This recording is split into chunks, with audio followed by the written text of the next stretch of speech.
Good evening and welcome to Friday Night Lights, opening night for Ripon High School football.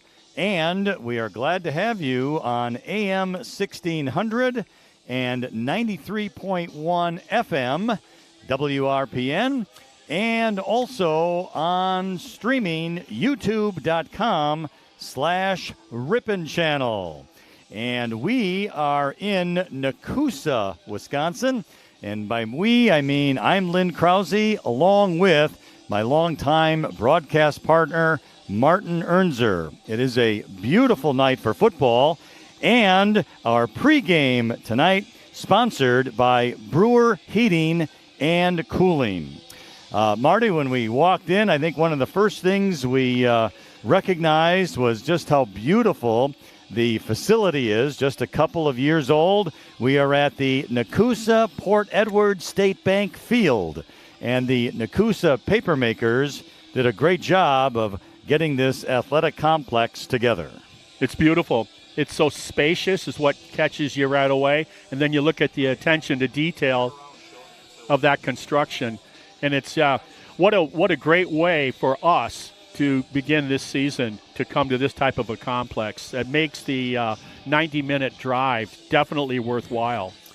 No doubt about it, and it is, as I mentioned before, a beautiful night for football. The Tigers tonight are kind of going retro, Marty, with the white uniforms, the orange helmets, and for the Papermakers of Nekoosa, all blue. The dark blue uniforms, tops, bottoms, and the helmets. Absolutely. We got in here when we looked down and saw the home team was not on the field. So the assumption was, my immediate thought was, oh, this is the home team. And I'm looking at those uniforms. Either that's the home team wearing white clothes, or we went to Plymouth by accident. Well, neither of these teams, Marty, over the last couple of years have had any great success on the gridiron. Nekoosa last year went 2-7, with one of those wins being a forfeit. The Tigers, of course, we know also went 2-7. But, it's a new year, and it looks like each team has got more players than what they've had in the last couple of years. And so that's a positive. It's tough to, build up from the bottom, but you have to start somewhere, and let's see if 2023 is a year. It's always about numbers. When you talk football in particular, I can't think of any other sport more so than football, where it's imperative to have the quantity to develop the quality when we're talking high school prep football. And I think there are a few more out on the Ripon Ball Club, and that's good. And, they got a new head coach this year, and things have changed quickly. And now these kids have to deal with kind of a new wing T offense, but the defense will be the same, 4-4 defense. And I'm looking forward to it. Mark Bradley's back in the saddle again. Mark, the head coach for the Ripon Tigers, head coach from 2019 to 2021. And he's back now on an interim basis. I use that term, this and that. We'll see how long he'll be there, if it's something that he decides he wants to do. Adam Downs, Sam Goldenboom, and Chris Meeker, that were assistants with him back then, are with him now as well. So that's a good thing for the Tigers. Yeah, we don't want to necessarily get into the drama that took place a few weeks ago, but the bottom line is these young student athletes for Ripon, and basically for any school for that matter, need some stability, and when they're on the football field, they want to practice hard, play hard, have some fun, and get some victories. And with Mark Bradley being back at the helm, we will hope that some of that will begin here tonight. Now, continuing with our Brewer Heating and Cooling pregame show, Marty, these two teams are from different locations, 90 minutes, about 75 miles away from each other. So it's quite a long travel for the guys here tonight. And the size of the schools. Ripon, being a community of, say, 7,500, and then you have Nekoosa, a little over 2,000 people, and the enrollment different as well. Yeah, and I used to think you look at the size of the city relative to the enrollment of the school, and until I got on school board, a couple decades ago, I couldn't appreciate that school district size sometimes is not reflective of the largest town or city, if you will, within that district. A good example of that, Lynn, would be Wapaka. Wapaka would be a city smaller than Ripon of just under 6,000. Yet at one time, they were well over 700 enrollment, and geographically was, maybe still is, the largest school district in the state of Wisconsin. So, but you're right. We're talking Division IV for the Ripon Tigers tonight, taking on the host paper makers of Nekoosa, who play in the Division IV, or Division VI level, I should say. Yes, and let's see. The music kind of went down a little bit. I didn't know if they were going to be playing the national anthem here or not, but regardless, yep. Now the music just stopped. But anyway.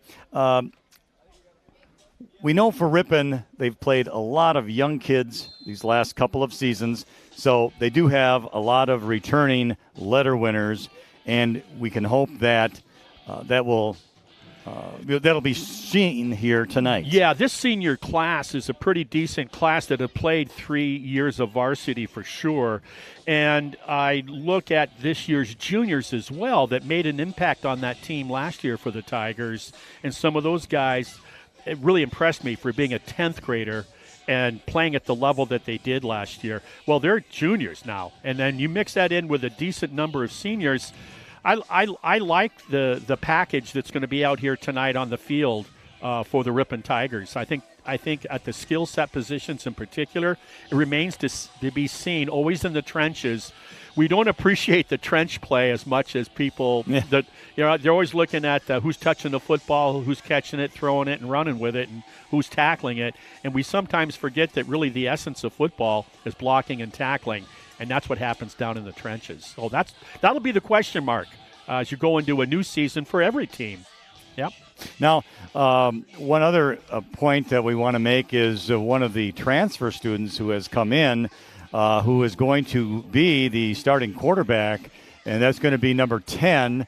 His name is Parker Webb, sophomore, has good size, 6'1", 175 pounds. And at this point, anyway, it looks like that's a good thing for the Tigers. Yeah, anytime you can add to the team with a player that with a skill set, I think that's huge. And so a couple of the players, when I'm cutting grass out at Lasonia, a couple of the players on this team work there, and they both at different occasions mentioned that they got this kid that can pass the football that's come into Ripon out of Texas.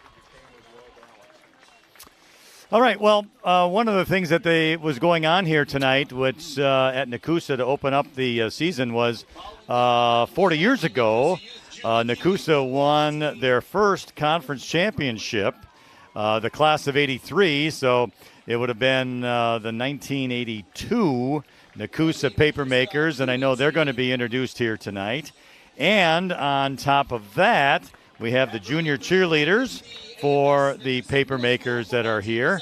And we cannot omit the fact, Marty, we had a fantastic dinner at the River West Cafe here this evening. Yes, we did, Lynn. I've never seen a man put down 3 entrees of fish the way that you were able to do that and not get one piece on your shirt. I was so impressed with that.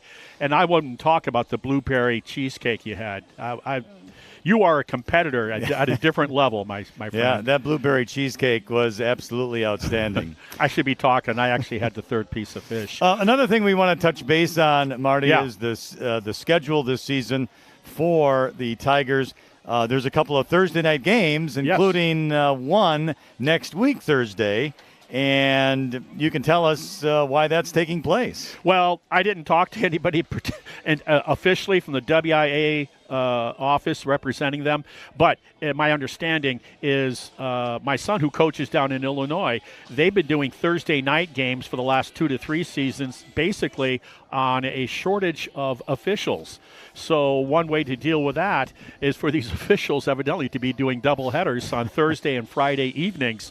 So Ripon is no exception to that in Wisconsin now. So like you just said, we have the Orioles of North Fond du Lac coming in next Thursday into Ingalls Field for the second of 2 non-conference games on a Thursday evening.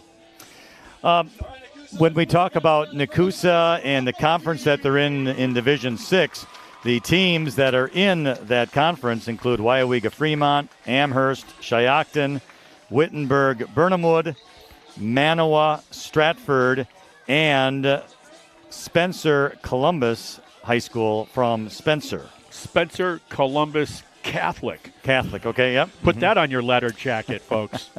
Yeah, absolutely. So, we bring this up just about every game, Marty, here on our Brewer Heating and Cooling pregame show. Yes. And that is, for Ripon to be successful, you got to have a good start. And, last year we only saw it a couple of times, and, we preach it every game, and it's just we have to continue to see that. Anytime you go into a contest, don't know if that's going to be the case tonight, but when you go into a game and you're not a perennial power and you got new faces, as every high school team does due to graduation and transfers, like we have the young man from Texas this year in Ripon, you have to get off to a good start. You can't be coming off of a program that has struggled over recent years and start your inaugural game with mistakes that put you behind by a couple of scores. It's imperative that you don't make it easy for the opposition. You don't accommodate the opponent by making mistakes. You're going to make mistakes, but minimize those, particularly at the beginning of the contest. Yeah. All right. Well, the paper makers were on the side, and they were brought out for the cheerleaders. Now, each school is going to their respective end zones here, and we're just under a minute here to get started for the game. And I think we'll take a timeout if we can.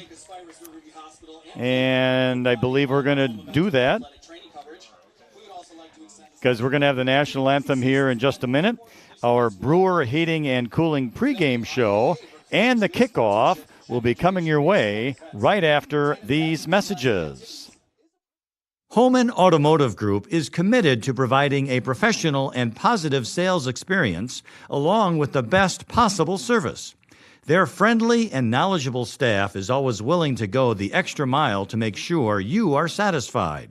They are proud to be a part of the local community and look forward to serving you for many years to come. Holman Automotive Group in Ripon and Waupun. Our pregame show is brought to you by Brewer Heating and Cooling, your local Rheem Pro partner. You can count on the trained professionals at Brewer Heating and Cooling for all your home comfort needs. All right, welcome back to the Nekoosa Port Edward State Bank Field in Nekoosa before the football game tonight, the opening night for the Ripon Tigers here in Nekoosa to take on the Papermakers. And the public address announcer, Marty, was talking about the lack of officials. Yes. And basically saying that if we can do better. We'll get some of the parents. Get some of the Ripon parents out of the stands. Get some moms and dads out there. And all right, we have the national anthem coming up now, so we'll take a break for that.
All right, we've had our national anthem, and we are going to be ready here to start up this football game here tonight. As mentioned earlier on our Brewer Heating and Cooling pregame show, it is a beautiful night here for high school football, no doubt about it. We want to thank all of our sponsors who make our broadcast possible here tonight, and they include Walsworth Printing in Ripon, believing a company like a family is made stronger when differences are embraced and not condemned. Check out walsworth.com/careers for hiring opportunities. They are proud to support Ripon High School. So the starters are coming out here for Nekoosa. And for the Tigers, we should make mention that their size is going pretty well. They've got several 200-pounders and a lot of kids either 180 or above. And that's what you need at this level, for sure, Marty. Yeah, it's football. and if you're athletic, not just big, that's huge. Pun unintended, but that's a great luxury to have. And we're going to find out here in a couple of minutes just how some of these big kids are. You know, one of the things that caught our eye here tonight, Marty, was when they give us the rosters for both teams, the positions weren't on the rosters, just the name, their number, their size, and their class. And their favorite color, what side they sleep on. I mentioned that to you, and you thought I was busting your chops. Yeah, I know. And then I looked at the Ripon roster, and it was the same thing. So I said, okay, so this is a conspiracy. So we probably have the only two programs that doesn't have that. Yeah. So, well, I a bad joke by someone. Oh, yeah. So anyway, I did not see the coin flip or the captains out there, so I'm not sure. Or I guess maybe it's still coming here yet. Hey, we'll find out.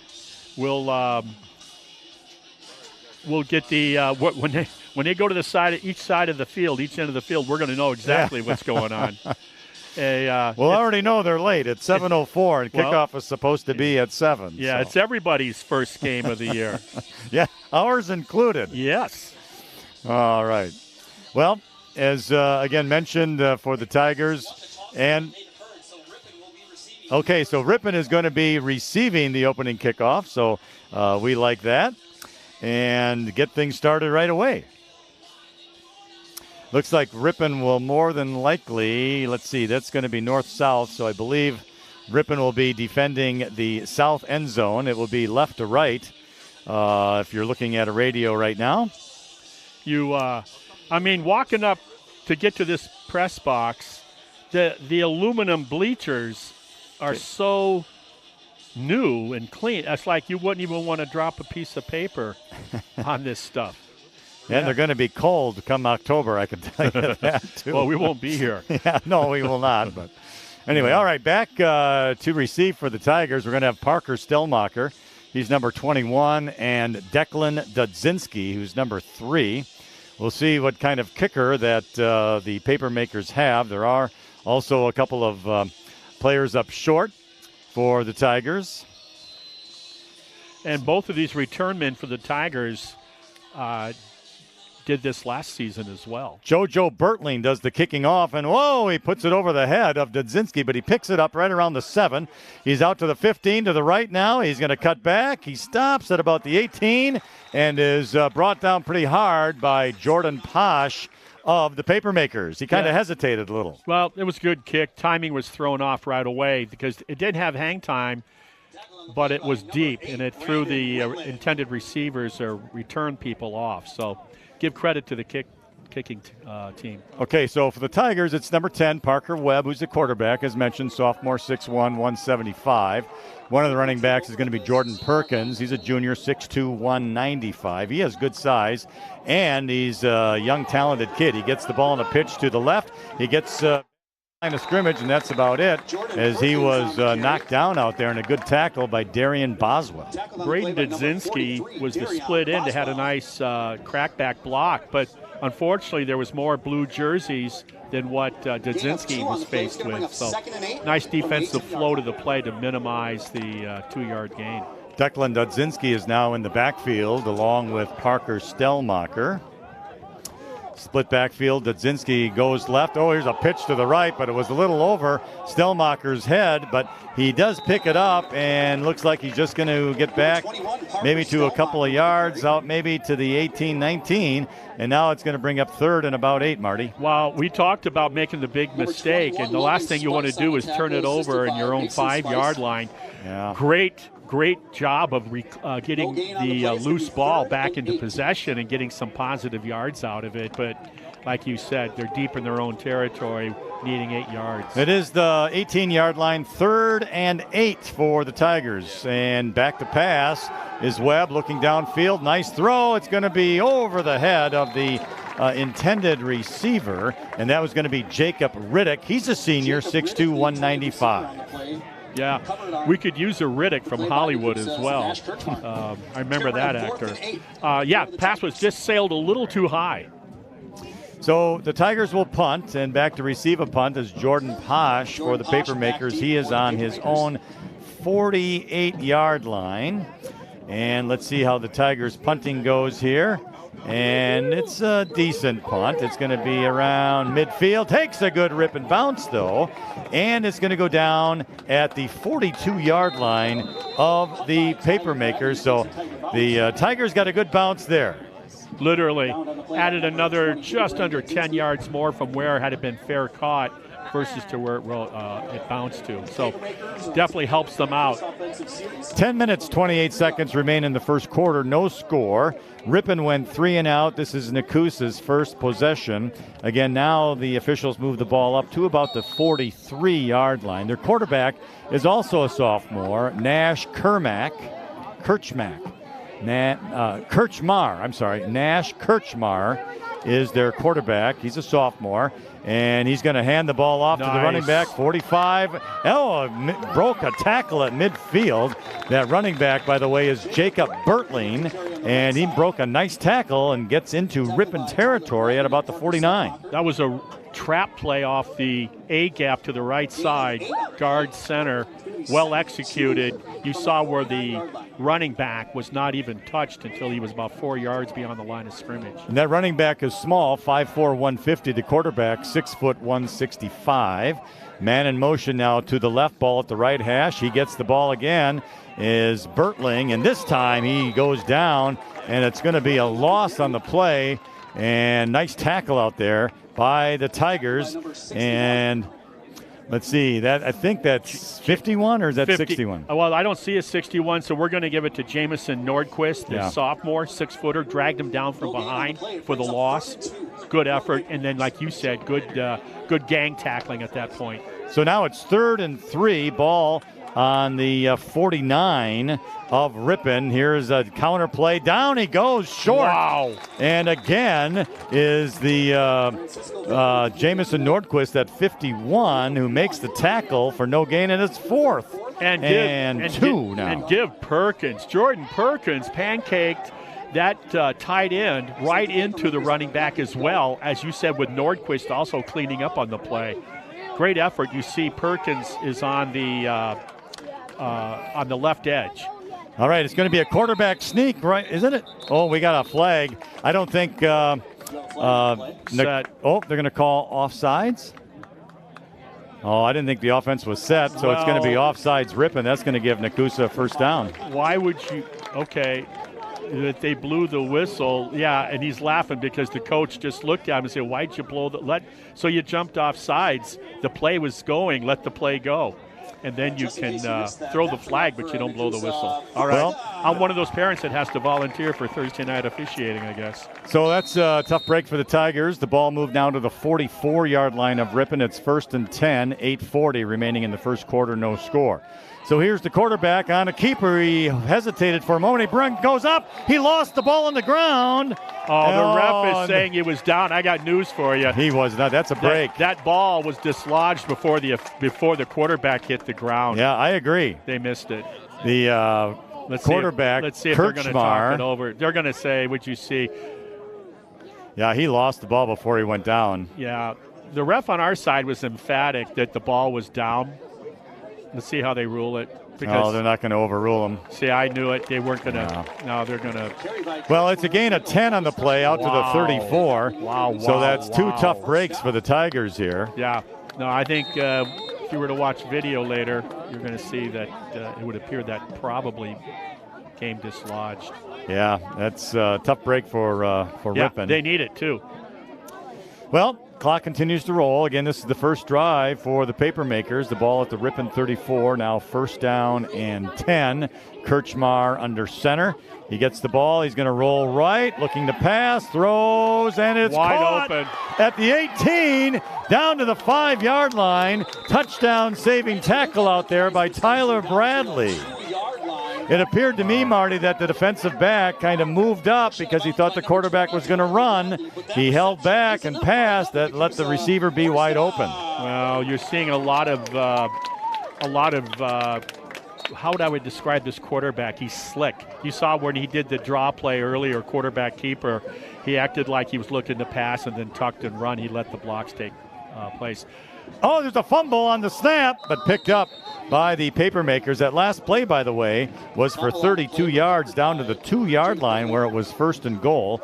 Now with the muffed snap, a loss of 5 out to the 7, and now makes it 2nd and goal from the 7. I think that nose tackle for Ripon, it looks like 61. But yeah, it does. We do not have that in our program. Our apologies.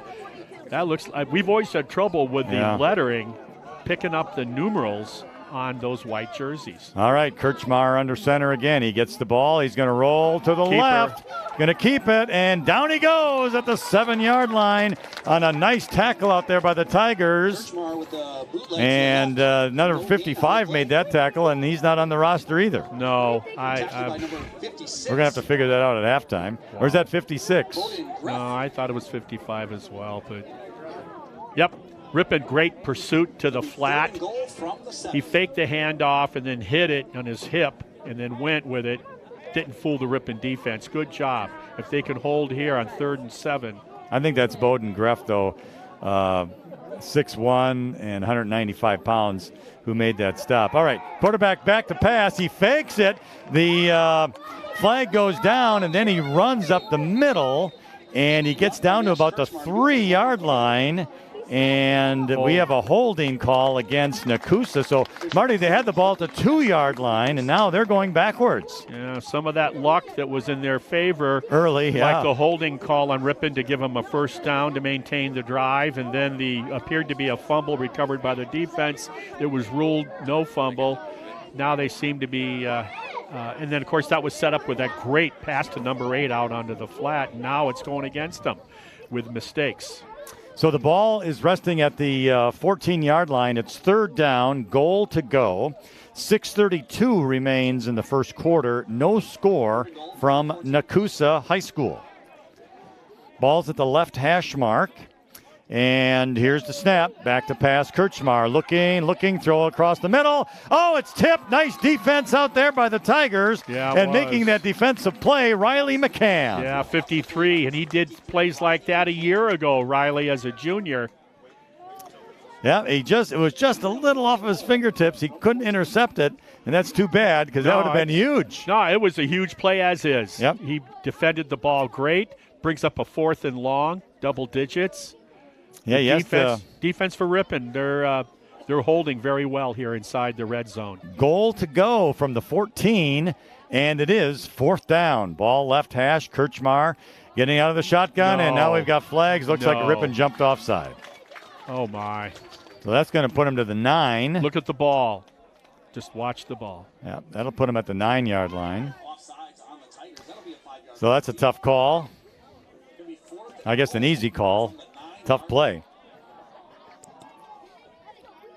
Got to watch the ball, as you mentioned, Marty. But this is their first possession. They started around their own 40, about 43-yard line or so, and so it's not a lot of passing. The clock's been ticking here.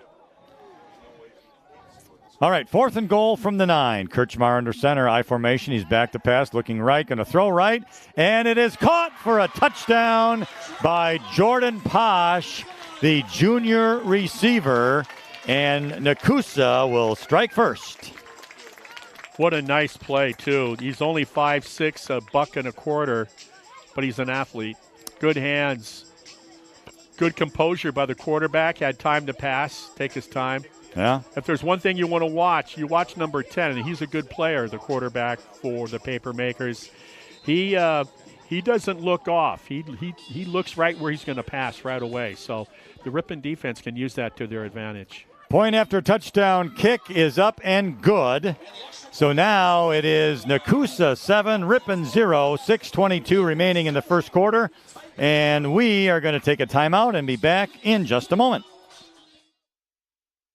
Webster's Marketplace is proud to be your locally owned and operated grocery store since 1987, featuring an in-store deli, bakery, floral shop, butcher, and smokehouse. Webster's is your full-service grocery store, Highway 23 West in Ripon. Silver Creek Dentistry offers a truly different dental experience. No upsell. No lectures, never any pressure. They truly believe in treating you the way you want to be treated, with friendly and compassionate dental care. Silver Creek Dentistry for all your dental needs. The bakery and deli teams at Webster's Marketplace are always cooking up great food for you and your family to enjoy. Breads, buns, cakes, and of course the signature donuts. Meats hand-cut daily to Webster's Deli Broasted Chicken, delicious dips, and full line of meals for you to take home and enjoy. Webster's Marketplace, Highway 23 West in Ripon. All right, welcome back to Nekoosa Port Edward State Bank Field. As the Papermakers just scored, now Dudzinski gets the kickoff at the 12-yard line. He's out to the 20, cuts left, goes right, and he gets close to the 25 before he's dragged down. His helmet falls off. And it will be Ripon 1st and 10. And let's see where the officials will mark the football. Because he was out past the 20. 24. Let's see if it's around the 24. Let's see where they're going to put it here. They still don't have it marked down, do they? Yep, they're moving it up. All right, 24. Good. Yep, 24-yard line. 1st and 10 here for the Tigers. Now finding themselves down 7-0, 6:14 remaining in the first quarter. And it's Ripon's second possession. They went 3 and out on their first possession. So Webb with a pitch out to Perkins. Perkins, some speed, cross the 30, 35 before he goes down. Well, nice run, Jordan Perkins. That's the Perkins we saw last year as a sophomore. And I like what they did here, what Coach Bradley did on the adjustment on the second time around with the ball on offense. He didn't mess around. Nothing slow developing, sweeps. Got a quick pitch to his athlete running back and let him make his own cuts off of a single block. Gain of 14 on the play, out to the 38. So the Tigers' first down of the season. Ball is at the left hash mark. And look at this tight formation. Let's see what we have going on here. This is right up the middle, and I think that's going to be Stellmacher with it. Nope, check that. That's going to be Caden Pear on the ball carry, and he gets out to the 41, gain of 3. He's solid, too, almost 200 pounds at 5'10". Pear, also a contributor a year ago. Yeah, he's a senior now. So it's 2nd and 7 from the 41. The running backs run the plays in and out with Perkins and Pear and I think sometimes Dudzinski as well. So here's Webb. Going to be inside handoff, and this is with it Parker Stellmacher, and it was good defense that time by Nekoosa. You know what stands out in my mind on the second series defensively? I like the way the Papermakers get off their blocks and bend to the ball. They're pretty good at it, getting off the blocks. So no gain on the play. It was like a little double handoff, first to Perkins and then to Stellmacher, but the defense read it well. Sometimes I think on that play, Marty, they just kept the ball in Perkins' hands. I think there might have been some room over there. Yeah. But 3rd and 7 from the 41. Here's Webb under center. And looks like a busted play. Now Webb is running to the right. He just gets back to the line of scrimmage, and that was it. He didn't know whether he should pitch it to Perkins or keep it. No, he was looking to pitch. Yeah. And his pitch man either didn't know the play. I don't think he did, because he went out on a blocking kick-out angle not to receive a pitch. So I think there was what you said, a miscommunication. So Tyler Bradley will be back to punt now. He's standing on his own 31. So it's 4th and 7. And the returner for the Papermakers on his own 30. Flag on the play. Decent punt, fair catch.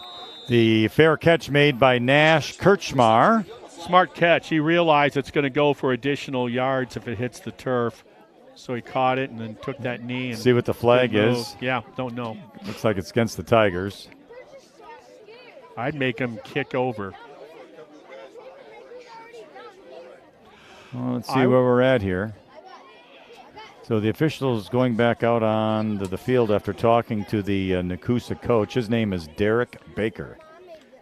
Illegal shift by Ripon. And they're going to decline, evidently. They are going to decline. I thought it was a pretty hefty punt myself. I would have. That's why I'm up here, not down there. Well, Ripon finally has changed the field position a little bit, Marty. The ball is going to be on the Papermakers 29. All the more reason to have them re-kick. So it's the 3:35 remaining in the first quarter. It's now, again, mentioning the Papermakers 7 and the Tigers 0. So 2 offensive possessions. They have gotten 1 first down, Ripon has, and then had to relinquish possession after that. Nash Kirchmar is under center, and he's going to hand it off to the inside running back, who maybe gets a yard out to the 30. Making the tackle out there for the Tigers was Jacob Riddick. Another trap play up the middle. That's how they started their first possession with their first series of the season.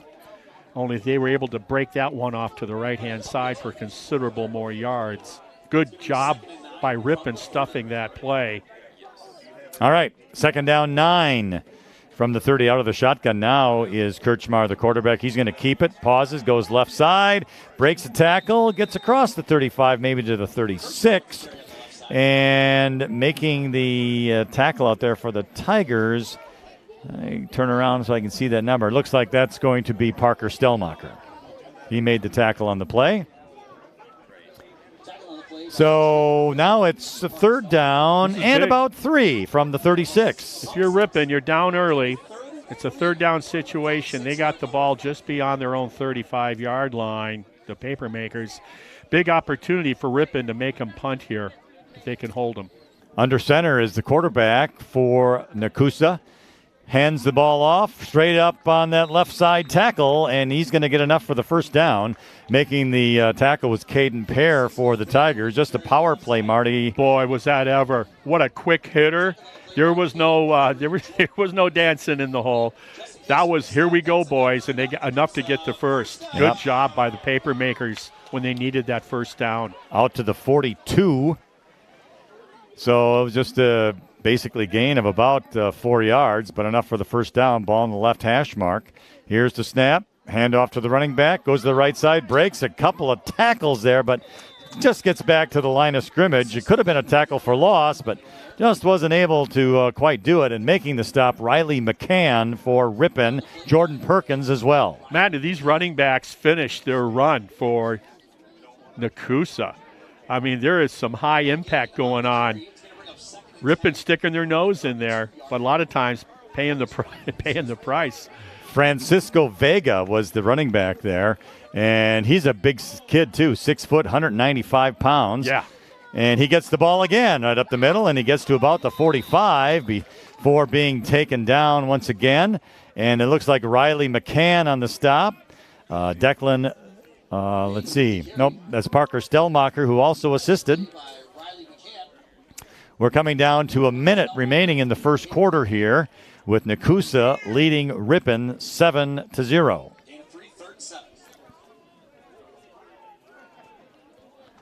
From the 45. Shotgun looks like pass, yeah. Going to pass it, and it's caught at the 46 of Ripon. The catch by Logan Spice, and that's enough for a first down for the Papermakers. They have a nice passing attack here early on in the game. When they've needed them, they did a great job of sneaking out their running back, Reed Stolfus. Or I'm sorry, number 8, Brandon Wentland, to set up their first touchdown. And little curl there off the left side. From the 46 of Ripon, first down and 10. So Kirchmar gets it. He's going to keep it, going to the left side, 45-40, and he's going to get to about the 37-yard line before being tackled down by the Tigers. And making the tackle out there was Jacob Riddick, and now a Tiger is down on the field at about the 42-yard line. He's a nice runner, number 10, Nash. The clock stops here now with 16 seconds remaining in the first quarter. Again, the Papermakers up 7-0. Gives us an opportunity, Marty, to tell you that the town of Nekoosa, yes, Native American name, which stands for running water. Aha. In case anybody needed to know that. And that would be appropriate on the water, and former paper mill and all that stuff going. Well, let's see. We do not know who the Tiger who is down is just yet. Nope. Unless, I don't know. Oh, it's that number 61 who we don't have a roster spot That's too filled. bad, because that nose tackle's been doing a nice job up front. He's been playing the game well, yes. They appeared to be looking, I thought, at his lower leg, but it's hard to say. Limping off that right side there a little bit. There you go. Yeah. Hitching his get along. Hopefully he'll be back. They need him. They do indeed. Anchoring that A and B gap. All right, well, Nekoosa doesn't have to snap the ball here. The ball is at the 32. It's going to be second down and 1. Nekoosa is going to let it go for the quarter. There's absolutely no wind, I might add. I mean, the American flag is absolutely still. All right, so that's the end of the first quarter with our score, the Nekoosa Papermakers 7, the Ripon Tigers 0. We'll be back with the beginning in the second quarter right after these messages. Aroma's Bar and Grill has authentic Mexican cuisine, mouth-watering steak, seafood, chicken, and vegetarian dishes cooked up with a delicious blend of spices and years of experience. You're sure to discover your favorite. Locally owned and operated on the far west side of Ripon, Highway 23. Friendly service, competitive pricing. Modern Overhead Door does a tremendous job with quality installation of new garage doors and providing professional service after the sale. Selling residential and commercial CHI overhead doors. Modern Overhead Door, family owned and operated in Ripon. Call 748-5000. Ripon Area School District continues to offer the very best educational options to each and every student. Ripon Tigers are building their future in a high-achieving academic atmosphere supported by a dedicated professional staff who are passionate about education and strive for excellence. Come to Ripon and experience what happens when excellence meets innovation. Yep, okay, we are back here at Nekoosa. And we figured out who number 61 is, Marty. It is John Moreno Valdez. Okay. So he's 44 on the roster, but 61 Thank you. on the field tonight. All right, handoff to the running back for the Papermakers, and he needed 2 yards. Unsure if he got 2 because Parker Stellmacher was there on the play. No gain, so it's maybe a gain of 1. So 3rd and 1. So we've got that mystery figured out. Now what was the other one? 55. We have to get that one figured out yet. Yeah. Okay, so it's 3rd and 1.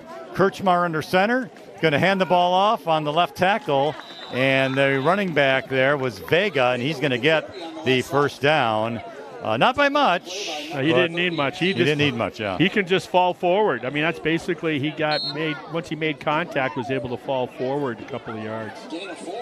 All right, so out to the 33-yard line. That was a 4-yard gain. 1st and 10, Papermakers. They're on the drive once again here.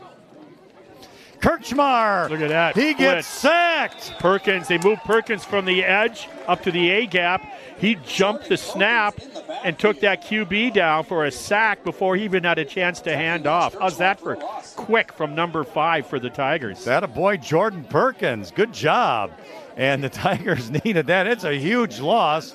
Way back to the 39-yard line. There's no substitute for quickness down in the trenches. So that's a loss of 6, make it 2nd and 16.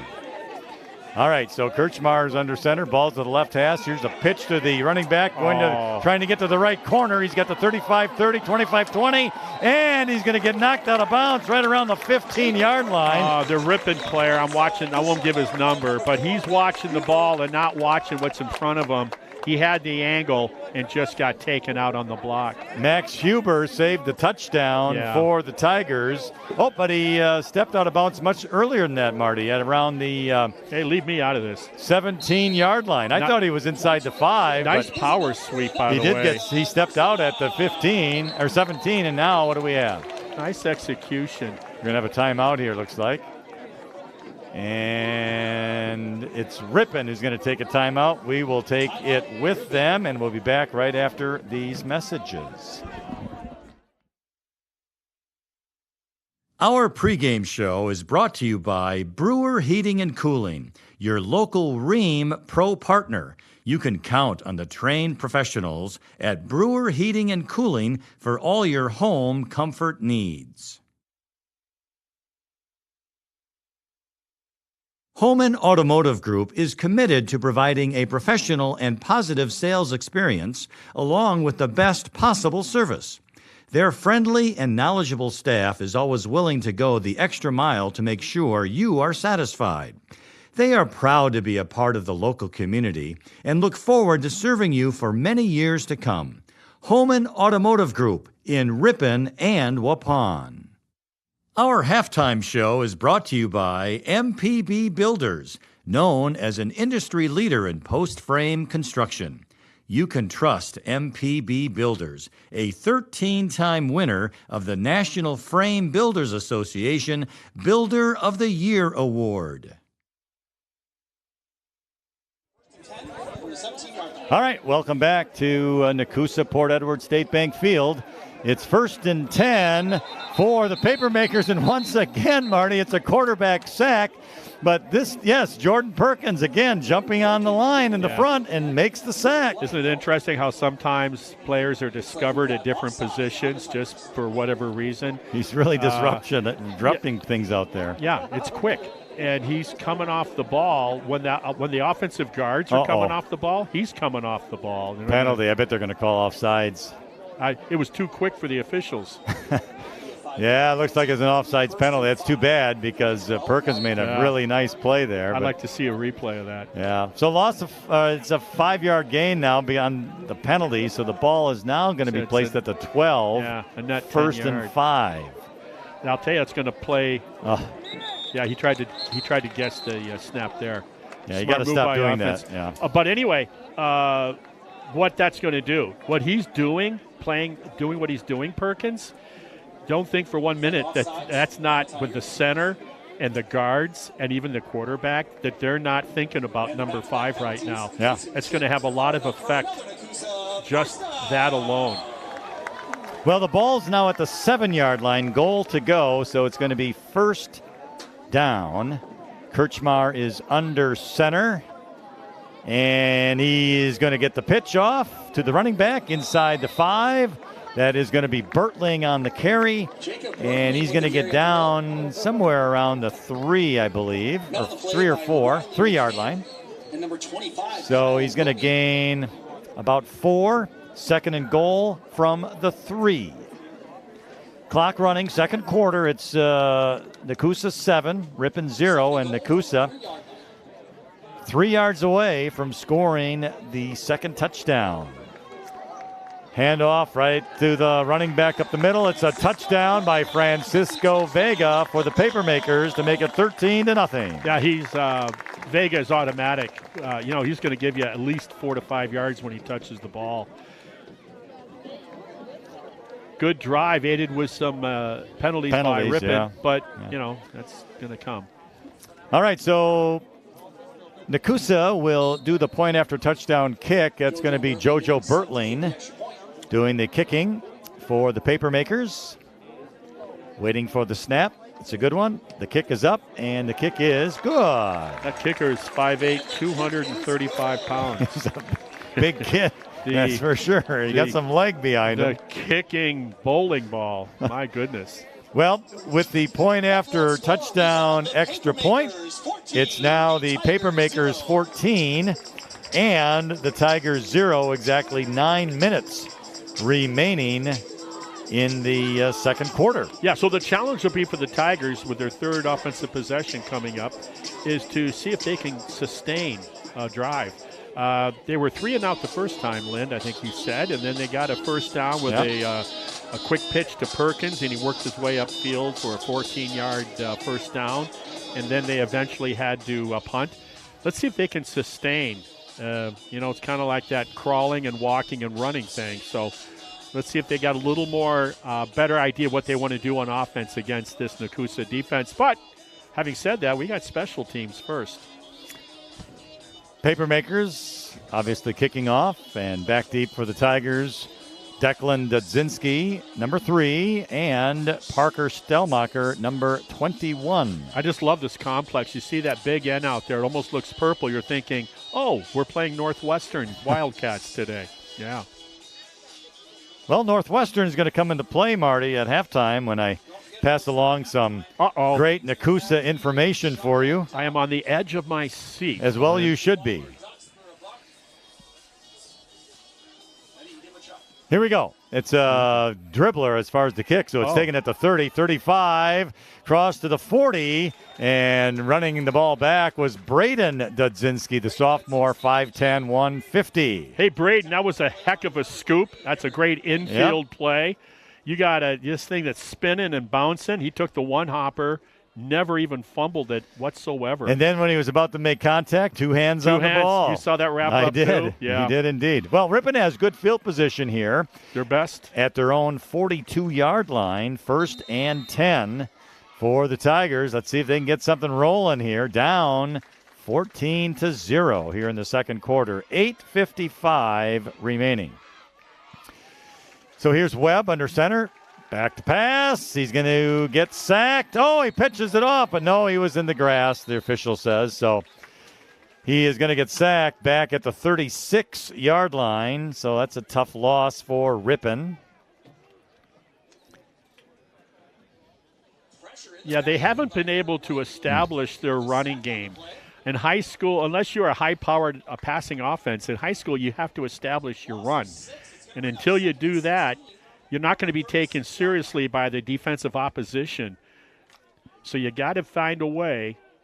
And it seems to me that Perkins might be one of those guys that can do that. Loss of 6, 2nd and 16. Here's the handoff to Stelmacher. 35-40, got some room out there. And he's close to midfield, may have crossed it, just a couple of yards short of the first down. I'd like to see who gave him that seal out that left side because he had a nice lane. And then once he got to the line of scrimmage, he turned it upfield. Nice acceleration. He did very well out to midfield. So gain of 14, 3rd and 2 for Ripon. Very manageable. Let's see what the Tigers come up with. Webb under center. He has the snap, and it's going to be handed off to Pear, but he didn't get the first down. No gain. And now it's 4th down from midfield, and do you punt or go? I hope they go for it. I think you go for it. It's non-conference. You're down 2 scores already. So let's see.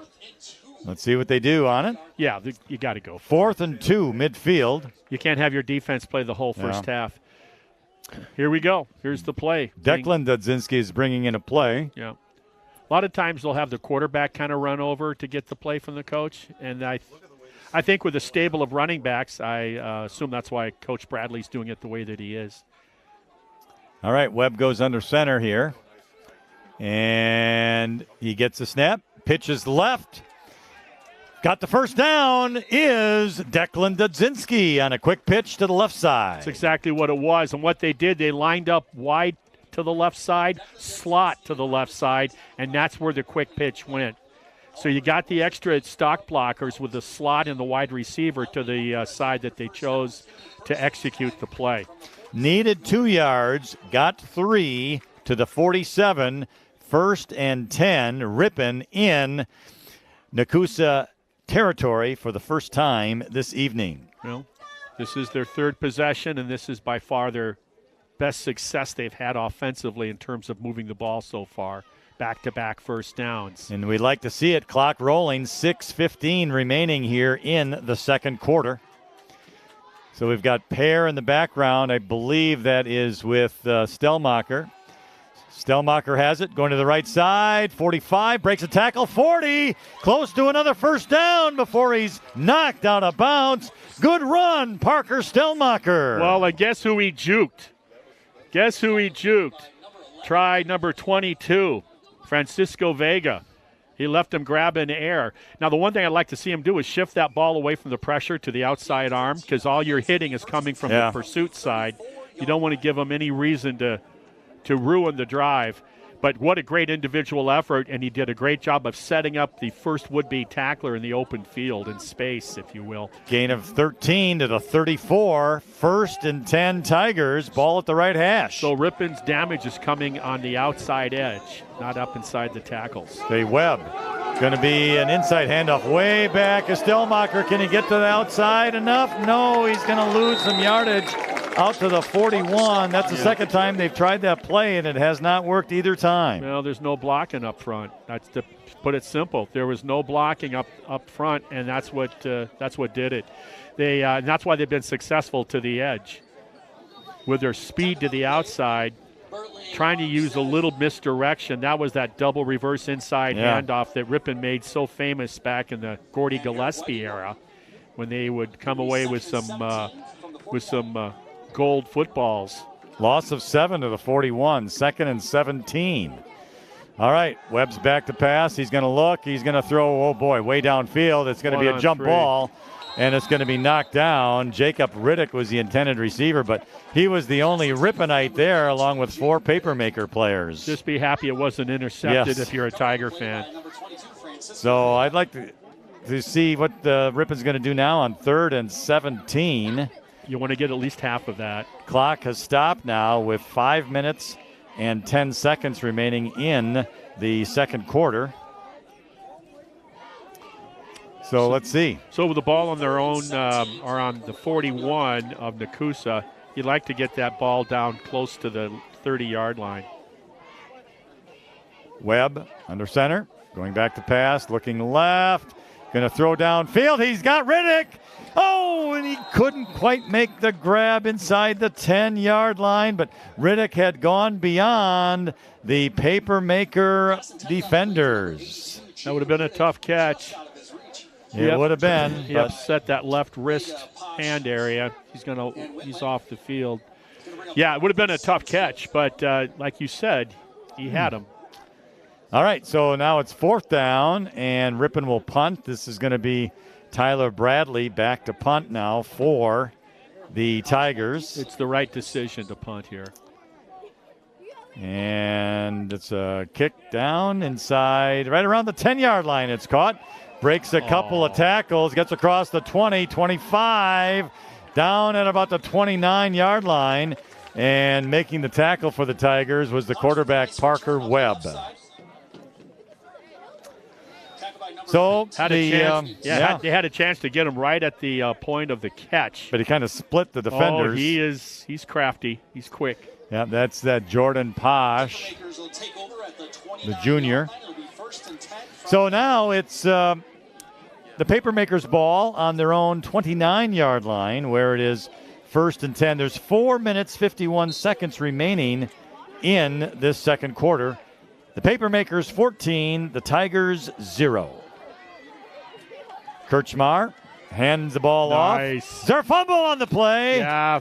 But it looks like Nekoosa got the recovery. Yes, they did. The running back, Bertling, recovered his own fumble. What a great job by Jack Schlossel. Great job, 55. He got his left paw in there, causing the fumble. Good job. And then to make matters worse, Marty, they even gained a yard out of the play. Well, So it's hey, 2nd and 9. 2nd and 9, okay. But that happens in football. It was just a great way that Jack closed down from his right end position. He got a paw on that ball. Here's the snap. It's a good one. Quarterback rolling to the right. Going to look to throw. Ball's in the air. And we're going to turn around, and it falls incomplete at around the 33-yard line. And nice coverage on the play by the Tigers out there. Max Huber? Max Huber is out there, and I think that's Tyler Bradley, number 20, was also in on the play. Yeah. So now it's 3rd down and 9 from the Nekoosa 30-yard line. Tigers would like the ball back and try and get another opportunity to try and get some points here in this first half, being shut out 14-0. Left hash. Kirchmar, and now the officials stop the clock because a timeout is taken by the Papermakers. And we will take it with them. Yeah. And we'll be back with our 3rd down right after these messages. If you're looking for straighter teeth, better chewing, or simply a better-looking smile, Sensational Smiles Orthodontics offers treatment for both adults and children. Sensational Smiles Orthodontics, your only local one-stop orthodontic office, located in downtown Ripon. Excellence meets innovation at Ripon Area School District through a commitment to continuous quality improvement. Ripon was awarded over $1,400,000 in grants to expand support for students and their families through interventionist supports, school-based mental health, and after-school programming. Come to Ripon and experience what happens when excellence meets innovation. Alternative. All right, we're back at it. 3rd down, 9 for Nekoosa. Ball to left hash. Kirchmar under center for the Papermakers, and it's going to be a pitch to the right side. Bertling has it. He gets the 30, 35. That's as far as he's going to go before he's tackled down by the Tigers. That's Tyler Bradley, was one of the players, and the other one was Kyle Roby.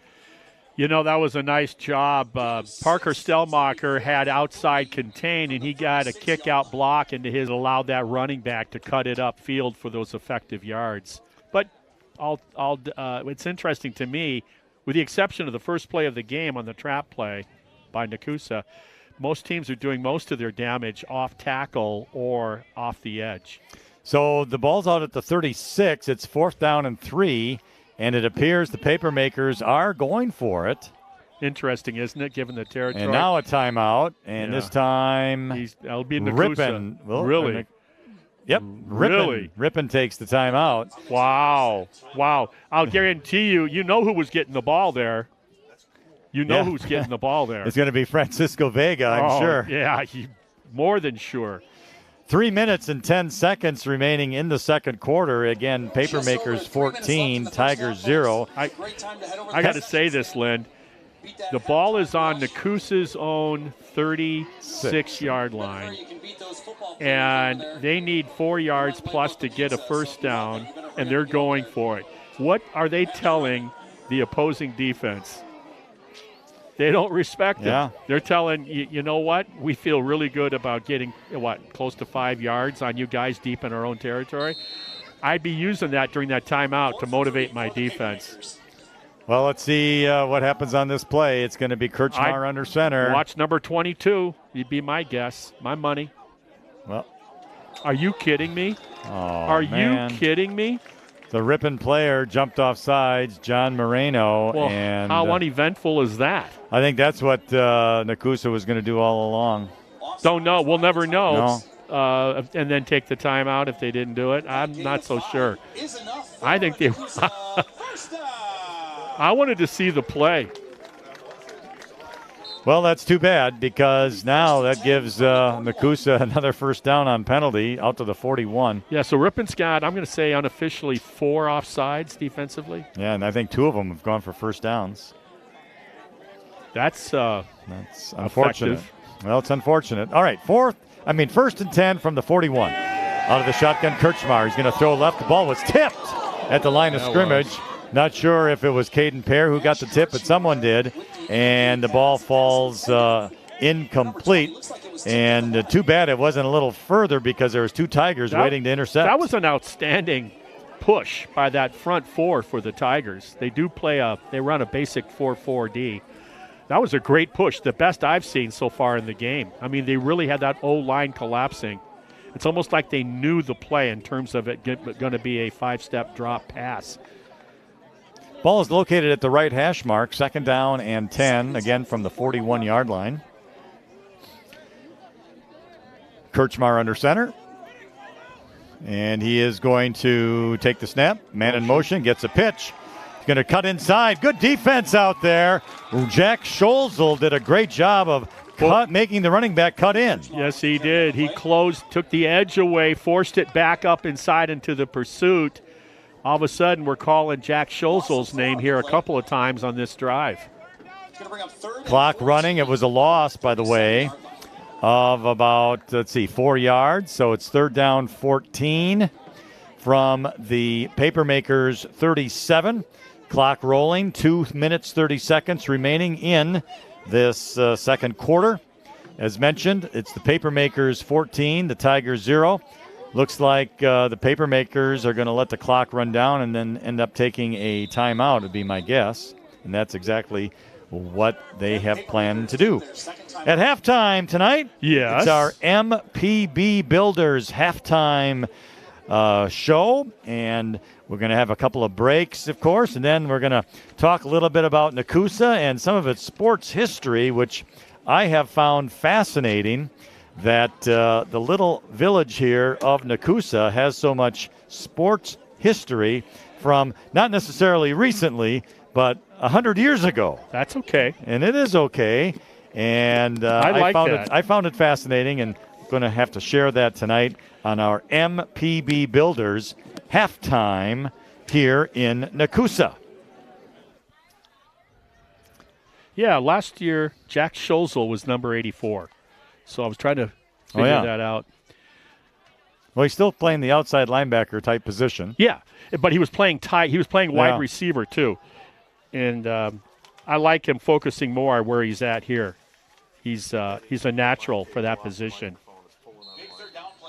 Okay, 3rd down, 14 for Nekoosa. The ball again on their own 37-yard line. Ball right between the hash marks in the center. It's Kirchmar, the quarterback, under center. Big down here to make him punt. And he's going to roll left, going to pass, going to throw downfield. Ball's high in the air. No way. It's intercepted by the Tigers. Beautiful play out there, Declan Dudzinski. He runs up to about the 35-yard line. Nice. And a nice play for Ripon. Excellent defense. They weren't fooled. Double coverage and a great catch, like you said, by Dudzinski to haul that in. And then he was able to stay in bounds to get some effective yards. Yeah, broke a tackle initially. Yeah. And got about 5 more on the return. So Ripon with a little life here now with 127 seconds remaining in the second quarter. That's 2:07. In case you were wondering, Marty. Thank you for reading that scoreboard for me. something I'm still working on. 35-yard line balls at the right hash mark for the Tigers. Webb is under center. He's going to go back to pass, going to look across the middle. It's incomplete, just over the reach of Jacob Riddick. And, boy, that would have been a big gainer, too. Yeah, you got to connect on that. I mean, that's a big target. He's limping. He hurt that left hand earlier when he tried to catch that over-the-head catch early in the second quarter. Now he's kind of limping. When you're thin in numbers. Yeah, you don't want to get. Oh, no, he's maybe. Oh, boy, he's no way can he stay out there. No way. Well, he's going to work his way through it looks like. Let's hope so anyway. Tigers are going to have 4 receivers out to the left side. Yeah. And Webb is in the shotgun. He gets the ball, going to pass it out there to Perkins, and he dropped it, but I guess it must have been a pitch behind the line of scrimmage. It was. Yeah. So it's a bubble screen. He had 3 blockers in front of him, but he didn't handle it. He took a shot right to the kisser as he was fighting to get back to the line of scrimmage. Now it looks like, is that him who's down there? I believe so. I saw a nasty hit right up into the chin. Well, so that play loses 2 yards. So it's going to be 3rd and 12. So with the interception and, some field position that showed some promise, that we have Jacob Riddick out there limping, and now it looks like Jordan Perkins is down right at the sideline too. Yep, that's where he tried to catch that bubble screen, and then like you said, it was a lateral, not a pass, so he realized it was a live ball, and then in his efforts to corral the ball and then turn upfield, he took a shot. Yeah, when you talk about numbers too, Marty, all these kids, most of them anyway, playing both ways, and so they're more susceptible to getting hit and getting injured, and that's unfortunate. Tell you what, let's take a timeout. We'll be back in just a moment. The meat department at Webster's Marketplace has a butcher on site daily, cutting the meat fresh for you and your family. Webster's Meat Service case features hand-cut steaks, signature stuffed mushrooms, marinated chicken breasts, and great fresh from the sea options for you to enjoy. See you at Webster's. Our pregame show is brought to you by Brewer Heating and Cooling, your local Rheem Pro partner. You can count on the trained professionals at Brewer Heating and Cooling for all your home comfort needs. Homan Automotive Group is committed to providing a professional and positive sales experience along with the best possible service. Their friendly and knowledgeable staff is always willing to go the extra mile to make sure you are satisfied. They are proud to be a part of the local community and look forward to serving you for many years to come. Homan Automotive Group in Ripon and Waupun. All right, we're back in Nekoosa. Jordan Perkins got up off the field on his own power. He's now sitting on the Ripon bench with the trainer, and they're talking about it. So it's 3rd down and 12 for the Tigers. Ball at the left hash mark. So we will not have Jordan Perkins probably for the rest of this half, and who knows about the game. Webb's back to pass, and we have a penalty marker down. Yeah, I think it's got to be legal procedure. It's like the whole line. I mean, the offense for Ripon, nobody came off the snap. Timeout. Okay. Tigers took time. That's why half the team came off the snap and the other half stayed still. So the Tigers take their final timeout of the half. Man, this first half was just going along really quick, swimmingly, and the last 2.5 minutes have been in real time quite long, quite lengthy. At halftime, again, as I mentioned before, they're going to be honoring this class of 1982, or at least the football season 1982. The guy that came up to us that was on that team is the only one that had his jersey from back then. And I right away saw the tag champion. I remember that same brand on jerseys back in the 70s. And now his looked pretty snug. So my first thought was, well, he's got his pads on. And I realized, oh, no, that's not his pads. And then not only that, Marty, he gave me a job offer in Logansport, Indiana. Yeah. Radio, probably a company car, I suspect. I would hope so, yeah. After we got to talking a little bit, Yep. said we're doing the radio tonight, he offered me a job. Now, this team that he's talking about, 1982, was the first, he told us, the first Nekoosa high school football team to win their conference championship back in 1982. All right, out of the shotgun, and it's going to be Webb back to pass. He's going to throw deep downfield. Hey, he's got the Declan Dudzinski, and he broke a tackle. 15, 10, 5, touchdown! How exciting. Oh, my. Oh, what a ball. Declan Dudzinski got behind the defenders, and Parker Webb hit him, and then Dudzinski broke a tackle and got into the end zone. What focus by Dudzinski, and what a hurling pass that was. How awesome. What a tight spiral. And then what he did with the ball, Declan Dudzinski, after he caught it, his stop and go moves, fantastic. Wow. What a nice pitch and catch and a great individual effort by number 3. Dudzinski, absolutely. Oh, my. All right, so the Tigers going to do the point after touchdown kick, and it is up, and it is no good. Now that rich Ripon tradition, we have a flag. Hope they jumped off sides. We'll see. Let's see. You can only hope if you're a Ripon fan that. Yeah, there's a flag out there. Yeah, let's see. What's the discussion here? Head umpire's getting the call from his back. Well, if it's against. Well, good. They can Nekoosa. load up again, get a little closer, and try it again. Oh, they're going to have roughing the kicker. Holy cow, roughing the kicker. So that's going to put the ball at the 1.5, and they might just as well go for it. Now, it could have been roughing the center, too. You can't be going after the center because he's in such a vulnerable position on the long snap. But they rough somebody, so Ripon gets another shot at it. And this time they're going to go for 2. Okay. They're closer. Yeah, at the 1.5. Here we go, boys. Punch it in. Let's see. All right. What do you do here? You don't have Perkins to go to. You have 3 running backs in the background. This is right up the middle, and they're going to try and push them in. Did they get them in? And that's going to be Caden Pear. Wow. That ref down here is right. Man. He's right on the goal line looking. And they're saying that he didn't get in. Oh. No, he did not get in. Man, he was so close. I can't believe he didn't get in. I don't know, but I don't want to see another limping Ripon player. Oh, there's another. Yeah, there's another Ripon player. It might have been the ball carrier. I tell you. Oh man, it's turning into a MASH unit here for the visiting Tigers. So the point after touchdown play was no good. So that makes the score now Nekoosa 14 and Ripon 6. Minute 24 remaining in the second quarter. And yes, Marty, you're right. It is going to be Caden Pear who's limping off the field. And one of the better contributors of a year ago, I mentioned his name. Well, that's too bad. So we've got quite a few impact players that are injured. This is the longest 2.5 minutes of a football game at any level I have ever witnessed.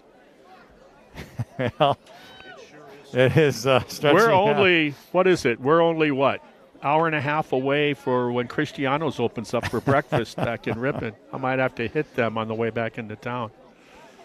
All right. So Ripon will be doing the kickoff. Our MPB, Modern Pole Builders halftime is going to be coming up.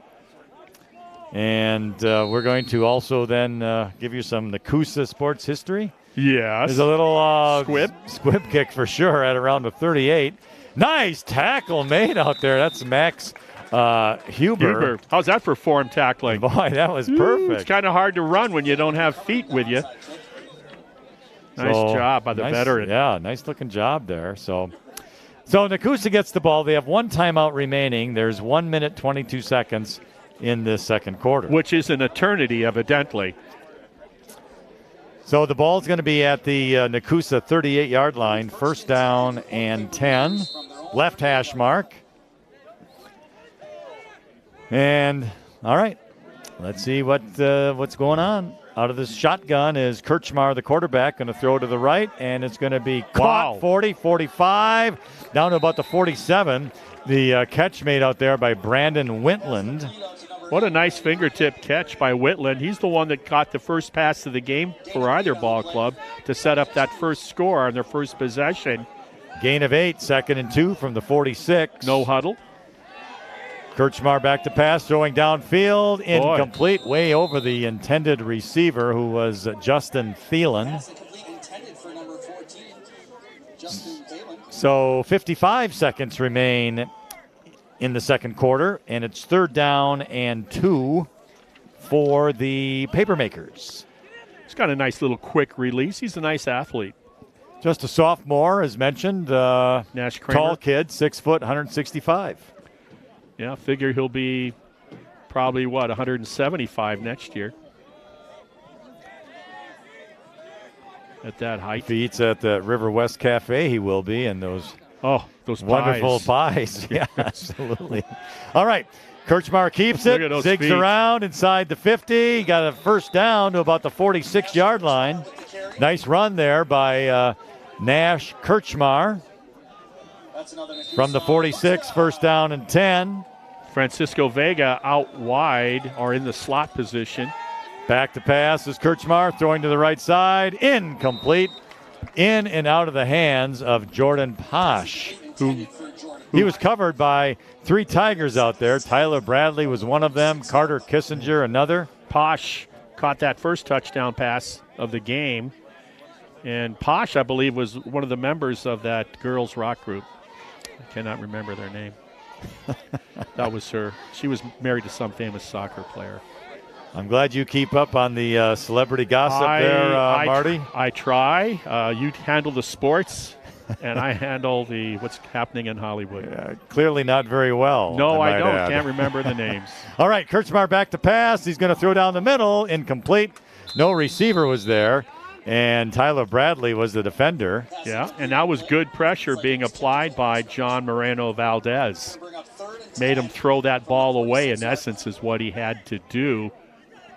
So from the 46, 34 seconds remain in the second quarter. He was the one also, I should say, 61 for the Tigers, that Moreno Valdez, that he got shaken up and had to leave.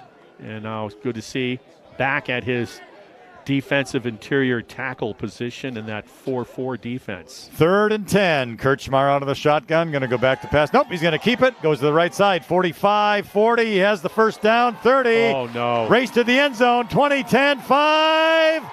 And did he get in or not? I think so. Yes, touchdown. The official finally gives the indication. And a 46-yard run on 3rd down and 10 gives Nekoosa another score. That defensive end got sucked in, as much of that line did for the Tigers, and gave him that running lane, and what acceleration he had. And he was not to be denied. Very animated run. Got to maintain your responsibilities there. All right, the point after touchdown kick is coming up. That touchdown comes with 23 seconds remaining. No kick. They're going to go for 2 here. So Kirchmar is under the center. You know who's getting the ball? And Kirchmar is going to keep it, and he is brought down on a one-handed tackle, one-arm tackle out there, and that's Jack Scholzel. Good job. Yeah, and you got to be scratching your head. They haven't been able to stop number 22 one time in this game in the first half. He's gotten, I think the least he's gotten is 4 yards. And so I know we're going to outthink him. We're going to not give him the ball. Yeah. And I'll keep it instead. But it's 20-6. The host team is off to a good start here with 3 scores. That they are. Ripon's only lone score set up from Ripon's QB. His name escapes me, the new kid on the block. Parker Webb. Thank you.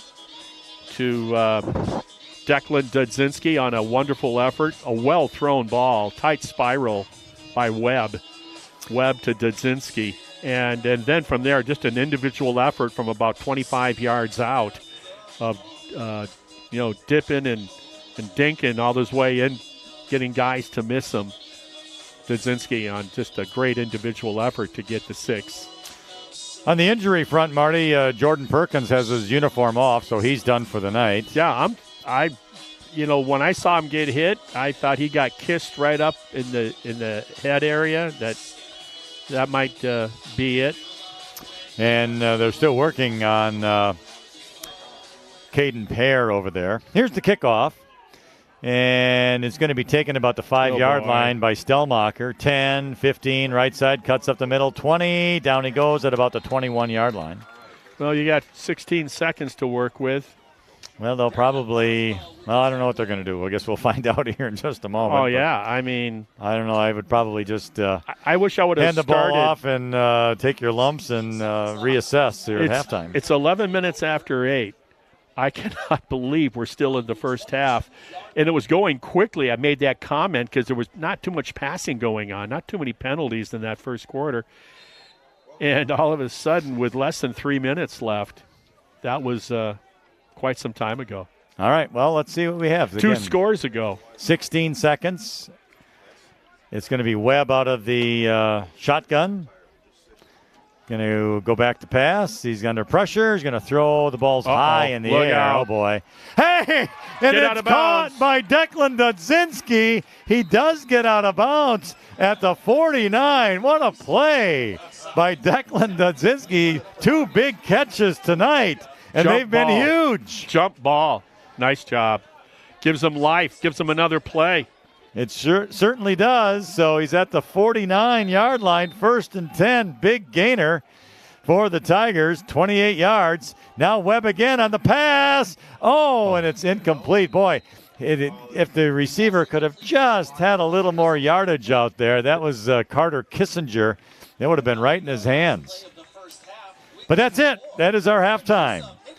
And our score at the half is the Nekoosa Papermakers 20 and the Ripon Tigers 6.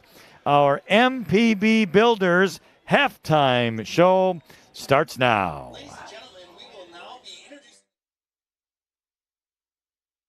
Aroma's Bar and Grill isn't just the place to get authentic Mexican cuisine anymore. Their menu also includes Friday Fish Fry, Legend Larry's Chicken Wings, steaks, burgers, and much more.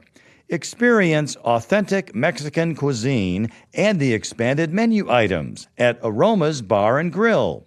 Locally owned and operated on the far west side of Ripon, Highway 23. Our pregame show is brought to you by Brewer Heating and Cooling, your local Rheem Pro partner. You can count on the trained professionals at Brewer Heating and Cooling for all your home comfort needs. Friendly service, competitive pricing.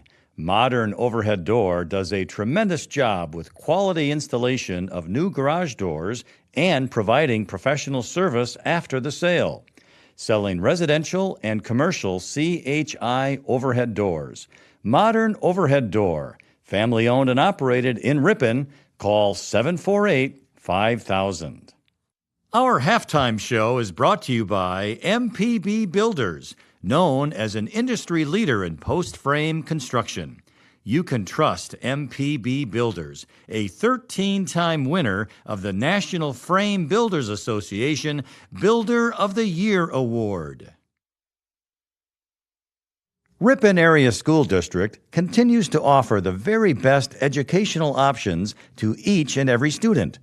Ripon Tigers are building their future in a high-achieving academic atmosphere supported by a dedicated professional staff who are passionate about education and strive for excellence. Come to Ripon and experience what happens when excellence meets innovation. Hometown Radio, the home of the Wave and the Bug, is your local source for news, weather, and sports. Tune in to WRPN 93.1 FM and AM 1600 and team up every weekday morning with Bob Nelson to find out what's happening in your area. Silver Creek Dentistry offers a truly different dental experience. No upsell, No lectures, never any pressure. They truly believe in treating you the way you want to be treated, with friendly and compassionate dental care. Silver Creek Dentistry for all your dental needs.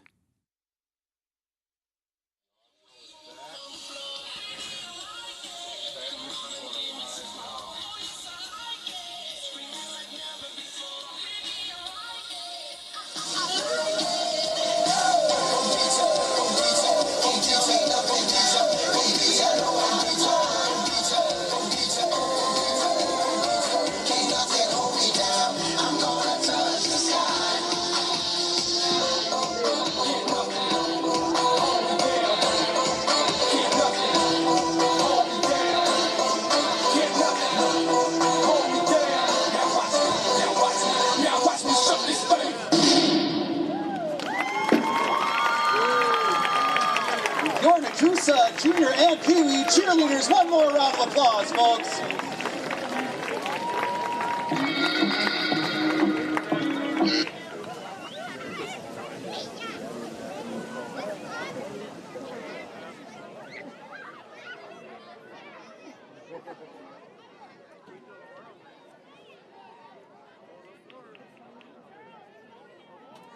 All right, folks, if you spent $1 and bought a duck, hope you're getting ready to chuck.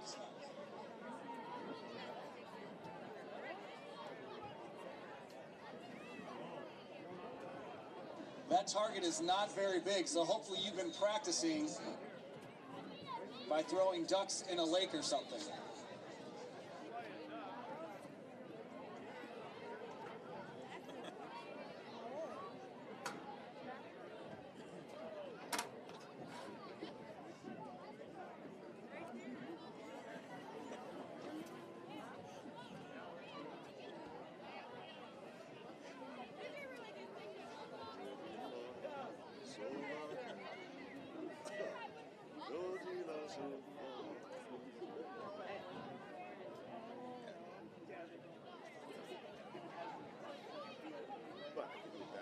Go ahead and throw, everyone.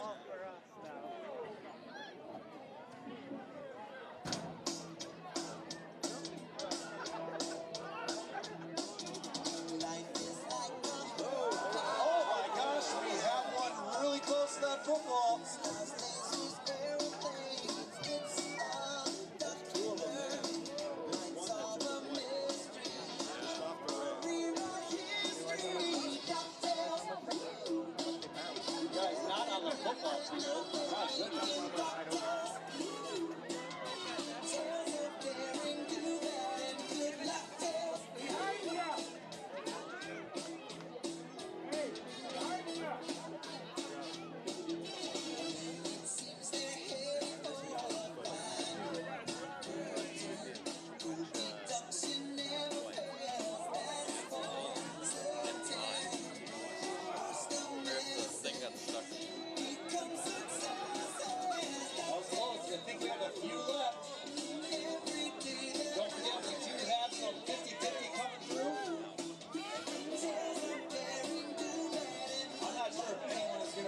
That's on there though, that is almost smack dab in the middle.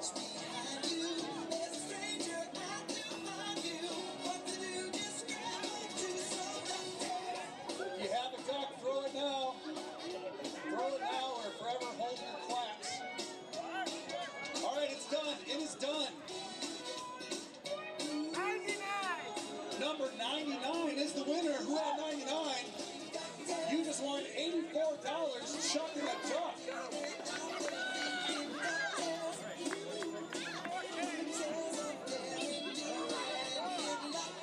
Mr. Caverly, there's some ducks on the field behind you. Football boys, look at those ducks on the field.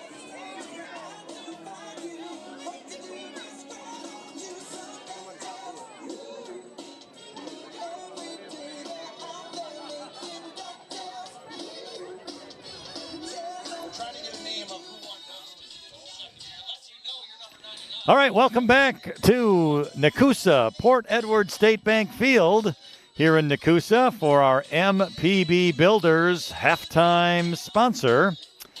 And The score at our half is the Nekoosa Papermakers 20, the Ripon Tigers 6. And Marty, the first half has been kind of injury-riddled for Ripon. A couple of big plays on offense by Declan Dudzinski. And other than that, not a whole lot to show. And Nekoosa has done a pretty good job on the offensive end, scoring 3 touchdowns. Offensively, consistency is the word Ripon needs to strive for here in the third quarter. Defensively, they have to get away from giving up the big play. They seem to do a pretty good job in between the 30-yard lines or so, and then they give up that big play for the big score. So those are my 2 comments offensively and defensively. And then, the third comment, stop getting injured. They have to do that too. Yeah. No, I don't know how much control. That was a little sarcasm there. Very little, evidently. Anyway. But, yeah. So, I mean, that's what it is. You gotta strive for consistency. We didn't talk about the mistakes Ripon makes. Sometimes you try to do too much as an individual because you want to make that difference and make that impact for your team.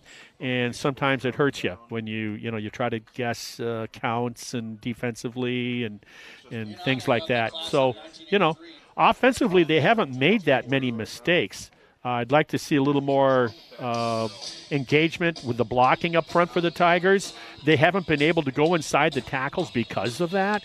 So Nekoosa, the coaching staff is going to realize, okay, where are we getting hurt defensively against Ripon? On the outside. That's where they're getting us. So I look for them to focus and take that away from Ripon. So it's like a chess match. Ripon's going to need to figure out some other things to do. But like you said, let's give credit where credit is due. Webb to Dudzinski. Looks like that might be a combination here in the first game of the season that we have something to look forward to. I would agree. And, we talk a little bit here on our MPB Builders halftime show about the history of Nekoosa. And a couple of real famous people have come out of Nekoosa, actually 3 of them. The first one, Marty, is Chief Oshkosh was born here in Nekoosa, if you can believe that. No, I didn't know that. My parents used to drink that libation, and the can was really cool because it had like the Fox River cartoon animated characters on it. Yeah. Mo, didn't know that because you said Nekoosa was one of the Indian tribes' name for running water. Running water, yeah. Okay, all right. Yeah, and Chief Oshkosh was born here as part of the Menominee. That is cool. So that's pretty good. But it even gets better than that. Okay. So anyway, there was a man by the name of Robert Herman Julius Friedrich who was born here. That would have been my 14th guess. Back in 1891, who then grew up to be Ed the Strangler Lewis in professional wrestling. No. I mean, we've all heard of the Strangler. Ed the Strangler. And he was born here in Nekoosa. I was familiar with Mad Dog Vachon and the Crusher from Milwaukee.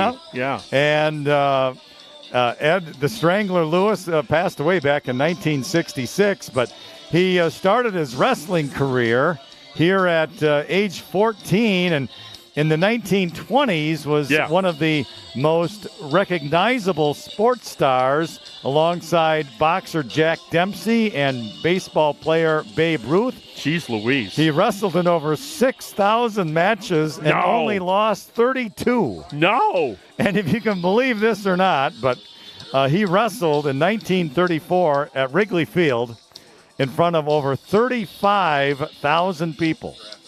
So that's the Strangler. And he's from Nekoosa. He's from Nekoosa. Wow, it's amazing what people will do to get out of a small town.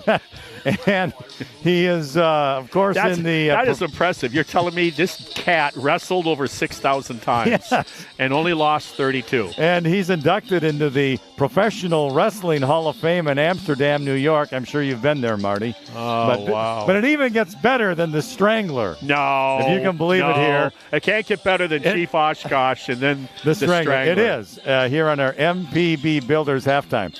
There's a man here who's born here, graduated from Alexander High School here in Nekoosa, which eventually they built the new high school. It's called Nekoosa High. Alexander's the middle school now, but his name was Edgar Mansky, and his nickname was Eggs. Eggs Mansky. Over easy, And he was born in 1912 here in Nekoosa, and he is a member of the College Football Hall of Fame. I'll be darned. And he was after high school, he graduated here in high school. He went to Northwestern to play football. Now, no word on whether he was hazed or not down in Northwestern. But anyway, he became a starter. He was a walk-on, became a starter in 1930 because he played so well against Notre Dame. Uh-oh. And I know, right? And who's your team? The Fighting Irish. And he was then elected the All-Big Ten Conference All-American team, not only in football, but also he was All-Big Ten in basketball. And he was most notably noted for playing 60 minutes of every game that Northwestern played. And he ended up playing for the College All-Stars, where he ended up with the Chicago Bears as George Halas found him and discovered him. But he was drafted by the Eagles of Philadelphia, and he was also on a picture. His picture was on a Wheaties box in 1936. You can believe that. And he played his last professional game against the Bears when that memorable game, they defeated the Washington team 73-0. 73-0. Yes. But so anyway, he served in World War II, and he ended his career as a lieutenant, and he joined the Navy. And then after his college career service was over, he joined the coaching staff at Holy Cross. He also coached at Boston University, the University of Maryland, and also Cal. And he coached at Cal in the Rose Bowl against Northwestern in 1949. So he was also married to an Olympian from the a swimmer. Her name was Jane Faunce, and he's in the Northwestern Hall of Fame and the College Football Hall of Fame. That's Eggs Mansky from Little Nekoosa. I mean, so that is something else, some history here. Yeah, I don't think we have anything like that for Ripon. No, I mean, really. And so the Strangler has a plaque outside of the city, you know, recognizing that the Stranglers from Nekoosa, and poor Eggs here just gets a little plaque inside the new high school. So the city doesn't even recognize. They didn't even name the field after him. You know, he's considering he's in the College Football Hall of Fame. But anyway, I thought those were a couple of neat little items. No, that about is. Nekoosa. You know, I once in a while I throw something out there, maybe during a college basketball game or something, but nothing like this. I mean, this is. So you got Chief Oshkosh, Eggs Mansky, and the Strangler. All born here in Nekoosa. I tell you what, it's the Strangler that's got my attention. I mean, if I have to pick, I mean, what that guy accomplished, my goodness. Yeah, pretty amazing stuff. But anyway, that's a little fun here on our MPB Builders halftime. And as mentioned, they are sponsoring, by the way, I believe MP Modern Pole Builders of Ripon. They're sponsoring the tractor pull this weekend at the, I think tomorrow, the Wautoma County Fair. Is that right? No? Yeah. That's outstanding stuff. But and by the way, I want to. Our sponsor is Brewer Heating and the pregame sponsor. Brewer Heating and Cooling. I just want to talk that Doug and Sally Brewer. I know them both. Coached their daughter. Doug had a new boiler system put in our house a year ago. It is incredible what this thing can do. We had the original boiler system from the 60s. And what we're saving in energy and what this thing does and how small it is, it hangs on the wall. This thing hangs on the wall. Yeah. You know, it's like 4 feet high, maybe 10 inches deep, and only, 2.5 feet wide. It's incredible. And the sensors, how it senses what it needs to do, and just, efficiency. Well, a couple of years ago. We're real happy with it. Yeah, a couple of years ago, Brewer Heating and Cooling put in a new furnace for me and new air conditioner. And well. I've been running it all summer. Not the heater, of course, but the air conditioner. See, we're trying to figure out what to do with hot water heat. You're limited in your options. So that's our next thing. But anyway, I'm glad the viewers and listeners are totally enthralled with our new boiler system. Well, and I've just it's just been we talked on the way up here, Marty, before we had our cheesecake and stuff like that. But Yes. How much fun Friday nights can be, win or lose, just getting out amongst the people. Oh, we have a blast. We hit that cafe. We're talking to these young gals.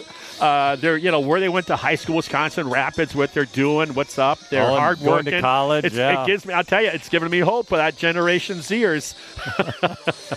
Okay, well, we'll be back with the kickoff and the second half right after these messages. Walsworth Printing in Ripon believes a company, like a family, is made stronger when differences are embraced and not condemned. Check out Walsworth.com. The bakery and deli teams at Webster's Marketplace are always cooking up great food for you and your family to enjoy. Breads, buns, cakes, and of course the signature donuts. Meats hand-cut daily to Webster's Deli Broasted Chicken. Delicious dips and full line of meals for you to take home and enjoy. Webster's Marketplace, Highway 23 West in Ripon. All right, we're back at Nekoosa. We're ready to start the second half here. Again, as mentioned, it's the Papermakers 20, the Tigers 6. Ripon will be kicking off now to the Papermakers to begin the third quarter. And it's going to be an onside kick. And let's see, the ball's on the ground. I don't know who has it. It's right at the 50. Well, it looked like that Nekoosa had the first opportunity to reel that ball in. Yep, and I think they do have it. Yep. So they'll have it right on the 50-yard line or thereabouts. And I think the quarterback, Marty, Nash Kirchmar, is the one who picked it up. Interesting, you'd have one of your better athletes up front on the kickoff return. Kind of makes me wonder if they thought the coaching staff for Nekoosa was thinking something might be up. So the ball's right at midfield, and it's going to be 1st and 10 here for the Papermakers. Again, leading 20-6 as we begin the third quarter. Short field now for the Papermakers. Kirchmar under center. And he's going to hand the ball off up the middle, and we got about 3 yards here by the running back, Jacob Bertling.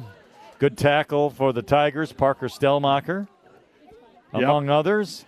Yeah, one of those others did a good job of taking a good shot, Max Huber, to finish him off. Good to see John Moreno out there again, Marty, after his ankle a little bit. Yep, we talked about that right at the end of that 1 hour long, 3-minute part of the game. 2nd down, 7. Nope, Kirchmar's going to keep it. Going to the left side after faking a pass. 45, 40 inside to about the 38. Penalty flag down, though.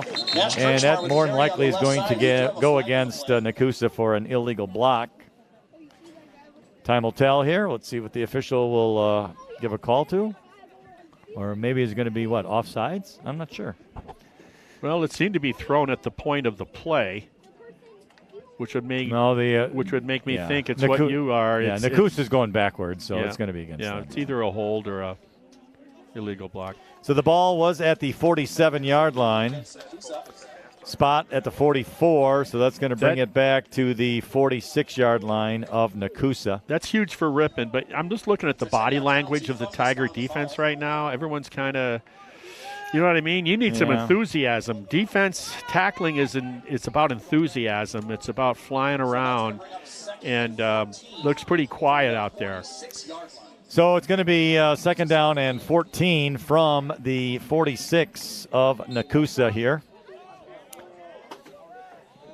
Waiting in the snap is Kirchmar, and he's got it. Going to look to the right, going to pass. It's going to be complete at the 45. Jukes out to midfield, and the pass completed to Jordan Posh. Finally, the third man got him.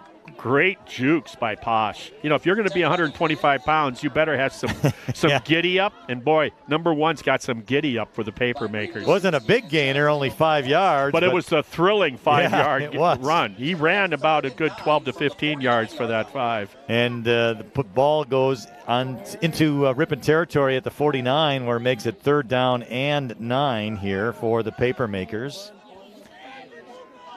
Quarterback out of the shotgun gets the ball. He's going to run left, trying to get to the outside, but no, he's going to lose yardage at midfield. Nice tackle there by the Tigers. That's going to be Parker Stellmacher once again. Great job of staying home, defensive end. We talked about Jack Schulzel, that end. He does a pretty good job of anchoring that, keeping it in front of him, not letting it bounce to the outside, and then guys like you said, Parker Stellmacher cleaning up on the play with a nice tackle on a very difficult quarterback. So 4th and 10, and Nekoosa lining up to punt. It is going to be Declan Dudzinski back to receive. He's standing on his own 15.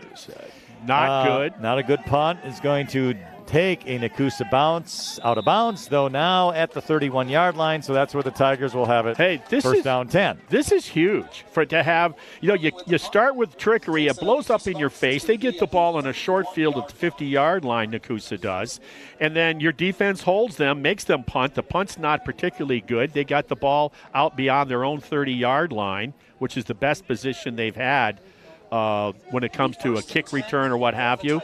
So, hey, good news right here. Defense did their job. How many times have we seen the punt team for Nekoosa tonight? Is that the first?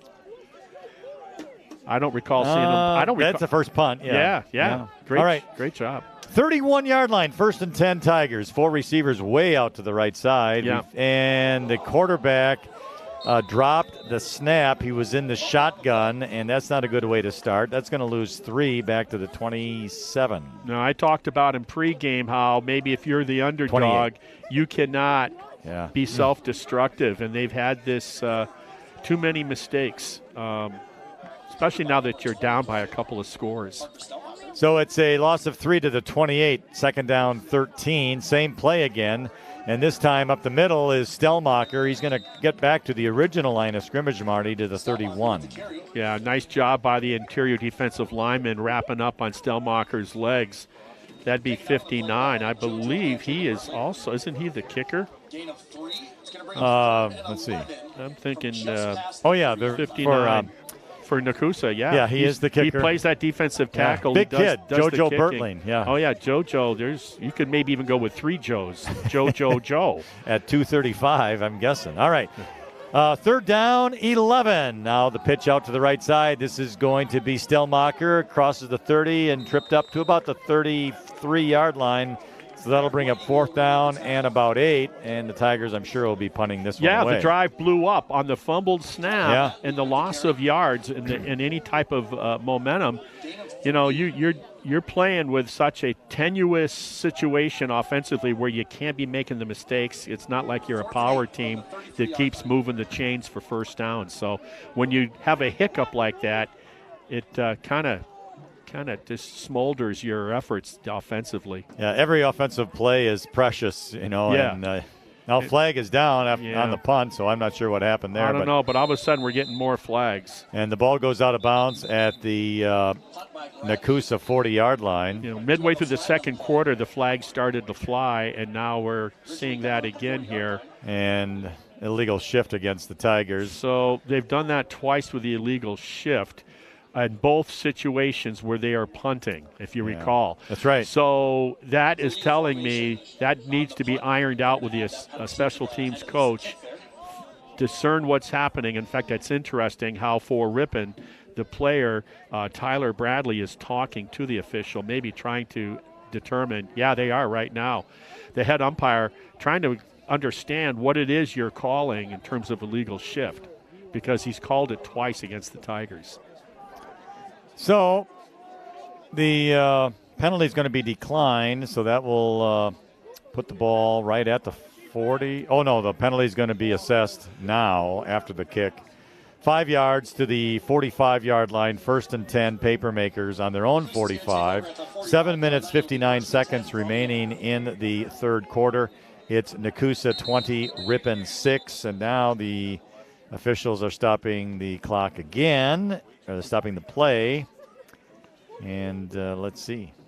It's probably a good thing the officials are doing 2 games a week just to kind of get it figured out here. Hey, they're paying the big money. Yeah, indeed. All right. From the 45, under center's Kirchmar. for the Papermakers. Going to be a pitch to the right side. It's been a very effective play for them. Gain of 2. Great job. You know, the difference of success and their lack of on those sweeps is being able to contain and push that back up inside to your team's pursuit. And that was a good job that time by that defensive end on our closest to us. I believe that is that 50? No, we don't have a 52. That's 62 that's out there, and I don't know who that is either. Yeah, that's Brandon Bame. Okay. So nice job, buddy. Oh, yeah, 62, Brandon Bame. Yep. All right. Gain of 2, 2nd and 8. We call him Double B up here. Uh-oh, look There's out. Vega. Got some room, crossing midfield. Mama didn't raise no fool. What a battle those guys got going on. Declan Dudzinski lowers that pad right about shin high. Mama didn't raise no fool. 195 versus a $150. Yeah, smart move.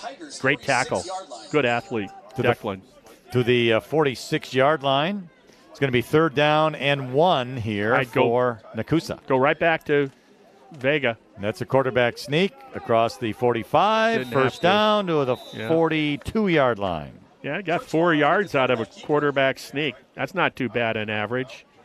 Speaking of which, at one point in time, for quite a few decades, Bart Starr was the leading rusher in the record books for Green Bay Packers in the glory years because he averaged about 5 yards. He didn't run often, but when he did, he averaged about 5 yards a carry. John Moreno made the tackle on that quarterback sneak, and now there is somebody on the other team is shaken up. Injured Papermaker. I guess we'll take a timeout, shall we? We have 6 minutes and 43 seconds remaining in the third quarter. It's Nekoosa 20, Ripon 6. Be back here in a moment. Hometown Radio, the home of the Wave and the Bug, is your local source for news, weather, and sports. Tune in to WRPN 93.1 FM and AM 1600 and team up every weekday morning with Bob Nelson to find out what's happening in your area. Our pregame show is brought to you by Brewer Heating and Cooling, your local Rheem Pro partner. You can count on the trained professionals at Brewer Heating and Cooling for all your home comfort needs. Aroma's Bar and Grill has authentic Mexican cuisine, mouth-watering steak, seafood, chicken, and vegetarian dishes cooked up with a delicious blend of spices and years of experience. You're sure to discover your favorite. Locally owned and operated on the far west side of Ripon, Highway 23. Back in Nekoosa, Marty, the injured player, is the quarterback, Nash Kirchmar. And he's limping off the field. Has assistant coaches on each side of him, so...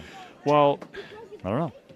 And just the way he's bobbling his head, too. It looks kind of... So we'll figure out who the new quarterback is for you. It's going to be number 6. Here's a handoff right up the middle. Oh, nice run out there by that running back, Jacob Bertling. Ouch. And saving the touchdown for the Tigers was someone in the backfield by Ripon. I think that was Braden Dudzinski. Yeah. Boy. Now, the quarterback is number 6, Eli Anderson, and he's a sophomore, 5'10", 135. Eli's coming. So that was a big gainer out to the 26, 1st and 10. That was huge. Handoff again. Bertling, boy, right up the middle, 20, 15, on his feet, 10-5. Touchdown, Nekoosa. Great balance, trap play, back-to-back, same plays. Yep. I don't know what happened. Did the Ripon defense see who left the field and kind of well, that Bertling, he's so quick to took a coffee break. He's quick across the line of scrimmage, and he's by you before you realize he's there. Yeah, but the hole's there. I mean, the trap was there. I mean, it was well executed. He has great burst and great balance. Yeah, he was knocked a couple of times, but kept his balance. Almost went down, but he didn't, and he made it to the end zone. Nice athletic play. So going for 2, and this is going to be Francisco Vega, who gets into the end zone for the 2-point conversion. And that makes our score now the Nekoosa Papermakers 28 and the Ripon Tigers 6. And there is 6 minutes and 13 seconds remaining here in the third quarter. So the Tigers have some work to do, and, they've been struck with some injuries here. They're giving it their best, but Nekoosa has the momentum here, and they're coming off the ball with some panache, and they're getting the job done. And now they're up 28-6. But the Tigers will get the ball back here. And let's see if they can, at least get a little sustained drive, running the ball, using some clock, and hopefully get back into the end zone. This Thursday, Ripon will be home for their home opener. We talked about it earlier. They'll be taking on the Orioles of North Fond du Lac, not too far from Ripon. We'll be bringing you that game. Thursday night now. Kickoff around 7 o'clock Thursday. So, talked about that in pregame here, and our PA announcer explaining that the situation is in dire situation and shortage of officials for high school WIA games. Here's the kickoff. Going to be taken out there by Declan Dudzinski. Across the 30, and down he goes. So a good run back. And decent field position for Ripon. 3 tackles, 3. So that tackle by Eric White Eagle. Number 3 is a senior, 5'10", 150. White Eagle took down Dudzinski. All right, 33-yard line, 1st and 10 for the Ripon Tigers.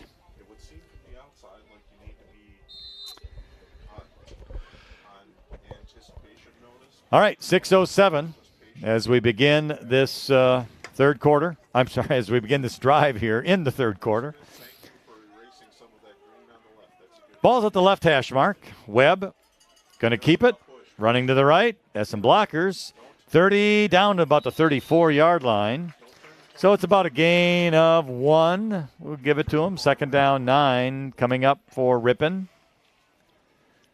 Kind of a slow-moving play that time. He tried to get to the outside. He waited for some blockers, and that allowed for the defense to converge a little bit. But we got a gain of 1. It's going to be 2nd and 9 from the 34-yard line. Tigers running up to the line of scrimmage now. Ball's at the right hash. Running back on either side of Webb. Pitch left. That's going to be Dudzinski, crossing the 35 to the 36. So a couple more yards, but that makes it now 3rd down and 7. Nice job by number 11. He made the play. Finley Kramer. Must be brother or cousin of Nash Kramer. He came across that line, and that play that worked so well earlier in the game for Ripon got forced back into the pursuit and got marginal success, a couple of yards, let's say, on that play for what number 11 was able to do. The ball just above the 35. It's going to be 3rd down and officially 8 yards to go. Again, running back on each side of Webb, the QB who's under center, and we've got everybody moving on offense and defense, and I suspect it's going against the Tigers. Yeah, it should be a legal procedure, creating the offsides by the defense. That's how it should be called anyway. So, yep, so now it's going to put the ball back at just slightly above the 30-yard line to make it 3rd down and 13. 4:29 remains in the third quarter. Again, 28-6 for the Papermakers. Got to give your QB time here so he can execute the pass. Back to pass, looking downfield, lofts it up there. He's got and it. It's got caught out there beautifully by Carter Kissinger at the 45, 46-yard line of Nekoosa. Carter did a great job of coming across the face of the defender, sealing him to the backside, and then coming back to the ball. Good pass by Webb, went to the open spot, and just a great adjustment by the junior, number 6 for Ripon, Carter Kissinger, who I will talk to at work at the golf course on Monday. congratulating the young kid on that catch. 24-yard gain to the Nekoosa 46, first and 10. Yeah, that was 3rd and long. We got movement again. Oh, man. Let's see if you hope it'd be offsides once in a while, but it's not. Yep, penalty against the Tigers. Going to put them back 5 more. Well, it's almost like, we're at our comfort level now. And now we'll execute after making the 5-yard mishap. Well, they were at the 46, and now they're at the 49 of their own, at the Ripon 49, 1st and 15. Pitch right side. Whoa. This is Stellmacher. He's trying to get some room, and he got nothing. That pitch was a high rainbow. Yeah, he had to stop and wait for it, and I'll bet you that extra 0.8 of 1 second seemed like about a month for him to get waiting for that pitch to get back into his hands. Yeah, it was a high rainbow pitch out there. So no gain on the play. Makes it now 2nd down, 15. I've seen one of those intercepted for a touchdown. So the ball's at the right hash. 28-6 Nekoosa. 3:15 remains in the 3rd quarter. Webb under center. He's going to go back to pass now. He's looking under pressure. Lofts it up high. Got him. And it's incomplete. Kissinger was the intended receiver, and he was covered by 4 That had interception. papermakers. That had interception all over it. Oh, roughing the quarterback is the penalty, and that's an automatic 1st down. Give the Tigers 15 yards. As long as Webb is okay, we'll take it. Yeah, we didn't consult with him. Yeah. Take it for the team. Yeah, and he did on that one. Personal foul, roughing the quarterback. I was watching the ball, Marty, so I didn't see what happened to Webb. I did as well. I knew that it was close in terms of the release and the pressure coming right up the middle on him. Must have gave him a facial. Well, with that, the ball's now at the 36-yard line, or as one of my friends will say, where's the ball? It's on the field. Yeah. At the 36. That's kind of hard to disagree with. 1st and 10. Ball's at the right hash mark. Webb back to pass, throwing to the right side into the end zone. Caught! Touchdown for the Tigers to Declan Dudzinski. Boy, does he make adjustments. A 36-yard touchdown pass from Parker Webb to Declan Dudzinski, his 2nd of the night. Catching a football for Declan Dudzinski is a can of corn. It was one-on-one out there on that right side in the corner of the end zone. And it looked like the defender had him covered just perfect, to break the pass up at the very least. But Dudzinski did a nice job positioning himself in front of the ball with the defender behind him. Didn't he seal? Yeah, that's exactly right, Lynn. And broke the tackle and walked into the end zone. He knew how to use his body to fend off the defender. Going for 2. Here's a pitch to Stellmacher. He breaks a tackle, but he's not going to make it into the end zone. No. He was close, but did not make it, so the point after touchdown play is no good. That gives us 2 minutes, 57 seconds remaining in the 3rd quarter. It's now Nekoosa 28, Ripon 12. Last year, Ripon averaged, Lynn, they averaged just a little over 10 points a game last year. Well, and they gave up about 38 a game. But I'll tell you what, if the defense can do what they did to start the second half, get one of those stops. You can't. We talked about how the defense, they do a good job and then they give up that big play, and that's what happened last offensive possession by the papermakers. They got to find a way to take that away, to make a drive, make them earn it. Don't give up the big play. It's just a momentum buster if you're the Tigers. Well, each drive is an opportunity, and Ripon will have another one here as they'll be kicking the ball off here shortly and see if they can get a stop and get the ball back on offense. Dudzinski's only 155 pounds, and we saw before he got injured what Perkins can do with his quick. While he's big, Perkins for Ripon at 195 pounds, that's not necessarily considered that big when you're playing interior defensive tackle, nose guard position. But you see what athleticism and quick can do. It's not always about looking for the biggest guys on the roster. Well, all right. Well, Tyler Bradley's going to kick off. Yeah. And Nekoosa's getting the ball. Did we talk about these orange helmets? No, I don't think we did. Yeah. But we'll get an opportunity here in a little bit. The kickoff goes out of bounds, actually, after it was grabbed by Eric White Eagle, as it was a kind of a pooch kick in an open spot. Was that Kyle Roby on the kick, I believe? I think was that Roby? I thought it was 25. I guess I said Bradley. You are correct. I thought it was 25. Yeah, Bradley does the other footwork on the punting.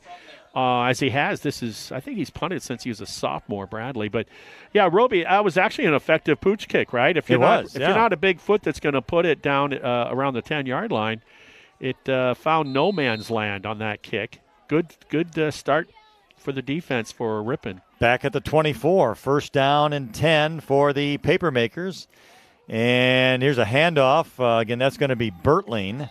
And the quarterback is back in too, Marty, number 10, Nash Kirchmar. That's a nice football play there, too, by the Ripon tackler. I'm not sure who got there first, but he did a great job of bulldogging him down. I saw Bradley's got in there, but it was another teammate that sliced in there as well. It's going to be 2nd and 8 from the 26. All right, so gain of 2 from the 26, 2nd down, 8. One play at a time. If you're Ripon right now, you want to make it a 3rd and long situation. So this is big play right here. Back to Pat. No, it's a handoff. And a tackle for loss by the Tigers D. Good job out there. Jack Scholzel making the stop. Yeah, they talk about closing that down from your end position to make the tackle there. He put his ears back and just came hard. Interesting how they tried to go up inside, though they have had success, Nekoosa, with that trap play up the middle, that they didn't go with that student body sweep that they've had a lot of success with. That was a loss of 2. So back to the original line of scrimmage to make it 3rd down and 10.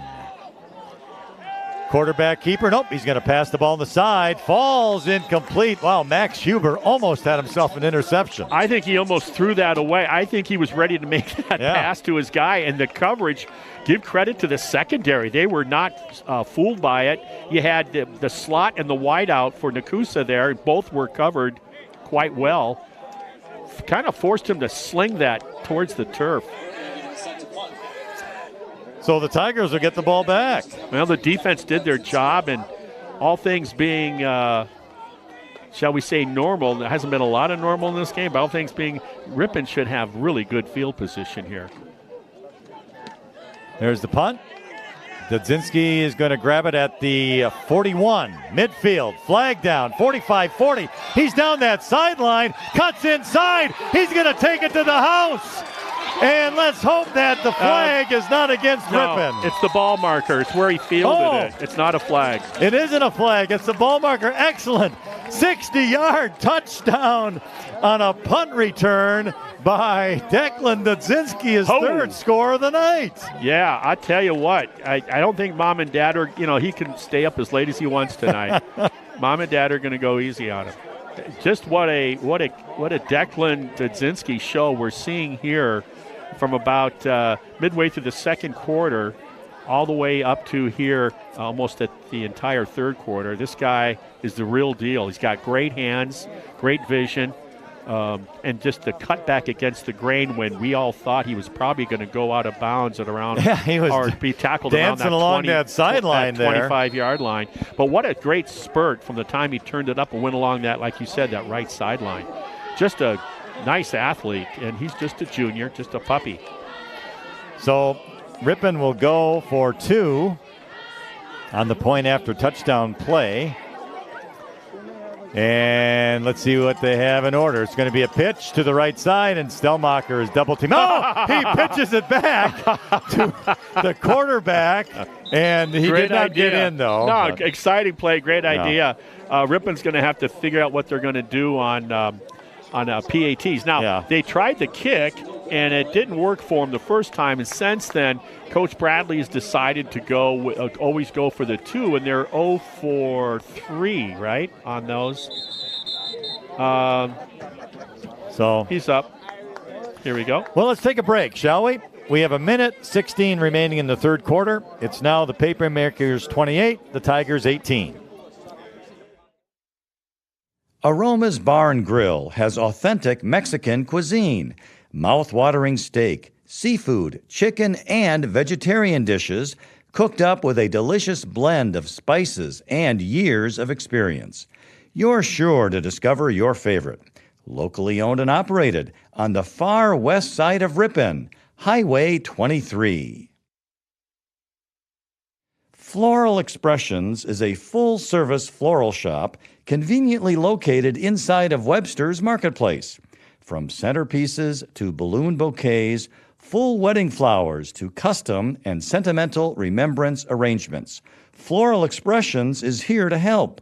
Inside of Webster's Marketplace, Highway 23 West in Ripon. Back at Nekoosa, Port Edward State Bank Field. And it's now 28-18 after an exciting 60-yard touchdown from a punt return by Declan Dudzinski. It's a live ball. Another Look out, pooch it's a kick, live ball. and the ball is live. Who has it? Oh, Nekoosa does. Nice pooch kick once again by the Tigers, and right at the 30-yard line, and it got away from the papermaker player, but he must have been able to jump back on it. Yeah, so. It sure got quiet here. Yeah, it did. Well, after that punt return. Yeah, it's gotten. So, Dudzinski with 3 touchdowns tonight, 2 on touchdown passes from Parker Webb, and the other one, of course, the 60-yard punt return. White Eagle, a little shaken up, by the way, number 3 for Nekoosa, was limping off the field. Probably the one that recovered the errant kick return on that pooch kick by the Tigers. From their own 30, 1st and 10, Papermakers. Looks like Ripon's coming on this. Here's a handoff to Vega. Gets off that left tackle out to about the 35-yard line. You know, when that may not be a bad idea, you got to feed the beast here.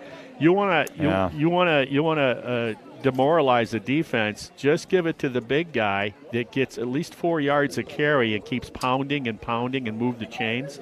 And he's only a junior. He's going to be a heck of a player. 6 foot, 195 pounds. Yeah, he's got growing room. Head coach for them is Mark Lusick. Handoff again. This is Vega. Yeah, like I said, I would keep pounding him and soften up the belly of the defense. But 3rd and short here, I go right back to him. Looks like the ball's at the 38-yard line. I don't know if Nekoosa is going to run another play or not. There's that 16 seconds remaining in the quarter. Ripon front, defensive front has to understand something right now, what they're doing with this big guy. You got to go low. You got to take the legs out of the opposition here, of the offensive front. No, they're not going to run a play. And let your linebackers pursue to the ball carrier. All right, that's the end of the 3rd quarter. With our score, the Nekoosa Papermakers 28 and the Ripon Tigers 18. Will begin the 4th quarter right after these messages.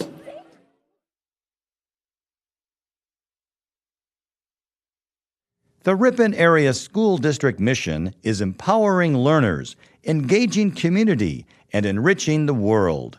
Ripon students live that mission through the Early Childhood Program, project-based charter schools, K-12 engineering courses, strong fine arts offerings, numerous extracurricular offerings, and the Start College Early program.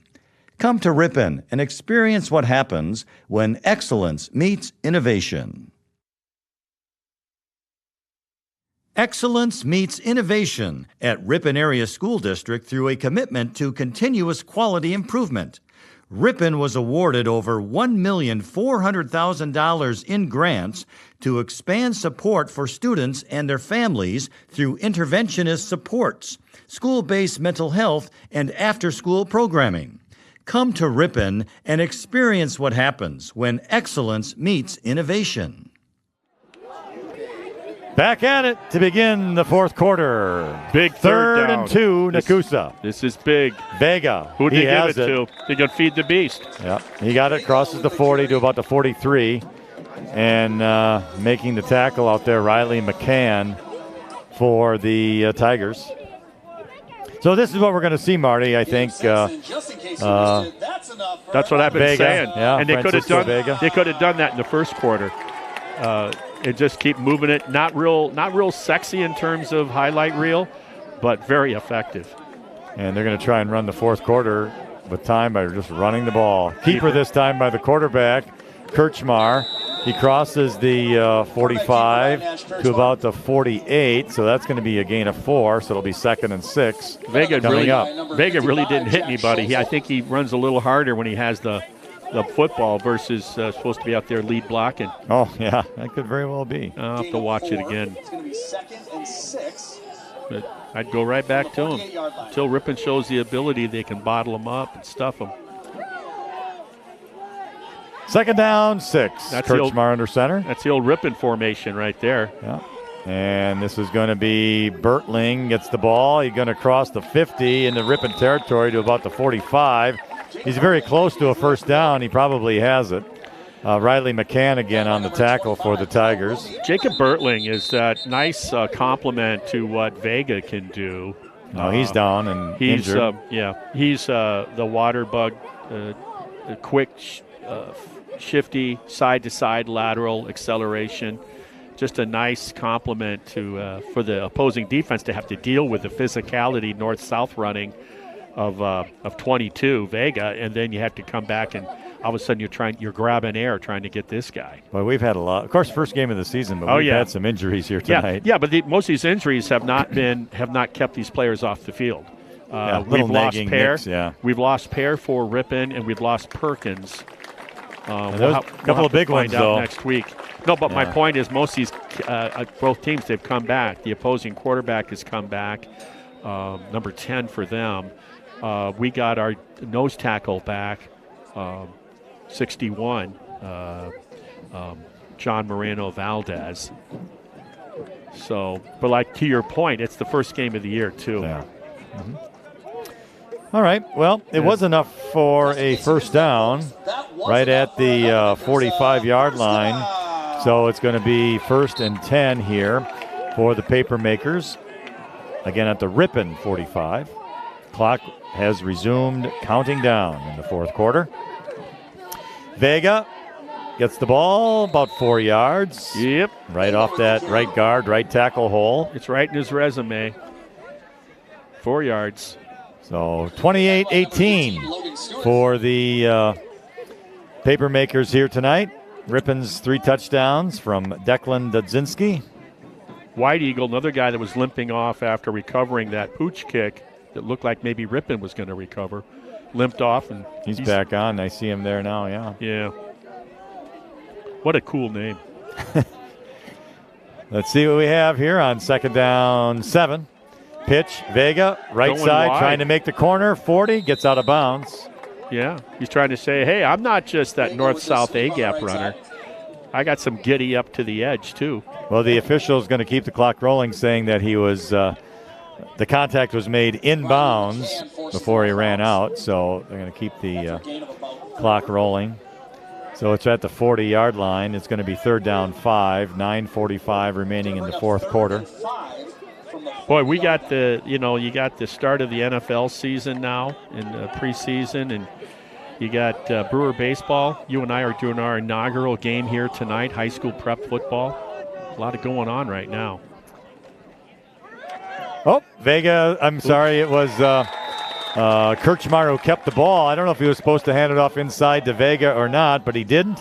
And he gets tackled for a loss by the Tigers. Great job, Ripon defense there. Yeah, definitely a miscommunication on the play. It's hard to say. The way he ran that, the quarterback, was almost like he was expecting a counter, like he was looking for somebody to come back the other way to pitch to, misdirection.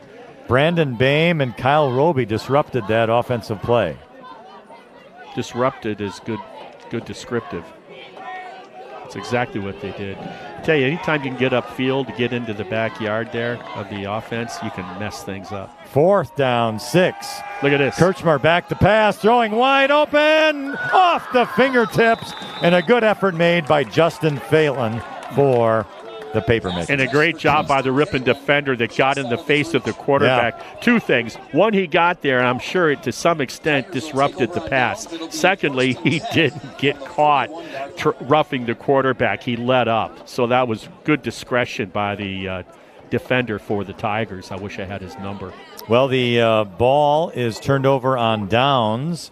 So that means the Tigers get the ball back. Decent field position at their own 41. You know, and when you're down by 10 points over 8.5 minutes here, who knows? Anytime number 3 for Ripon is out there as we get a timeout call by Nekoosa.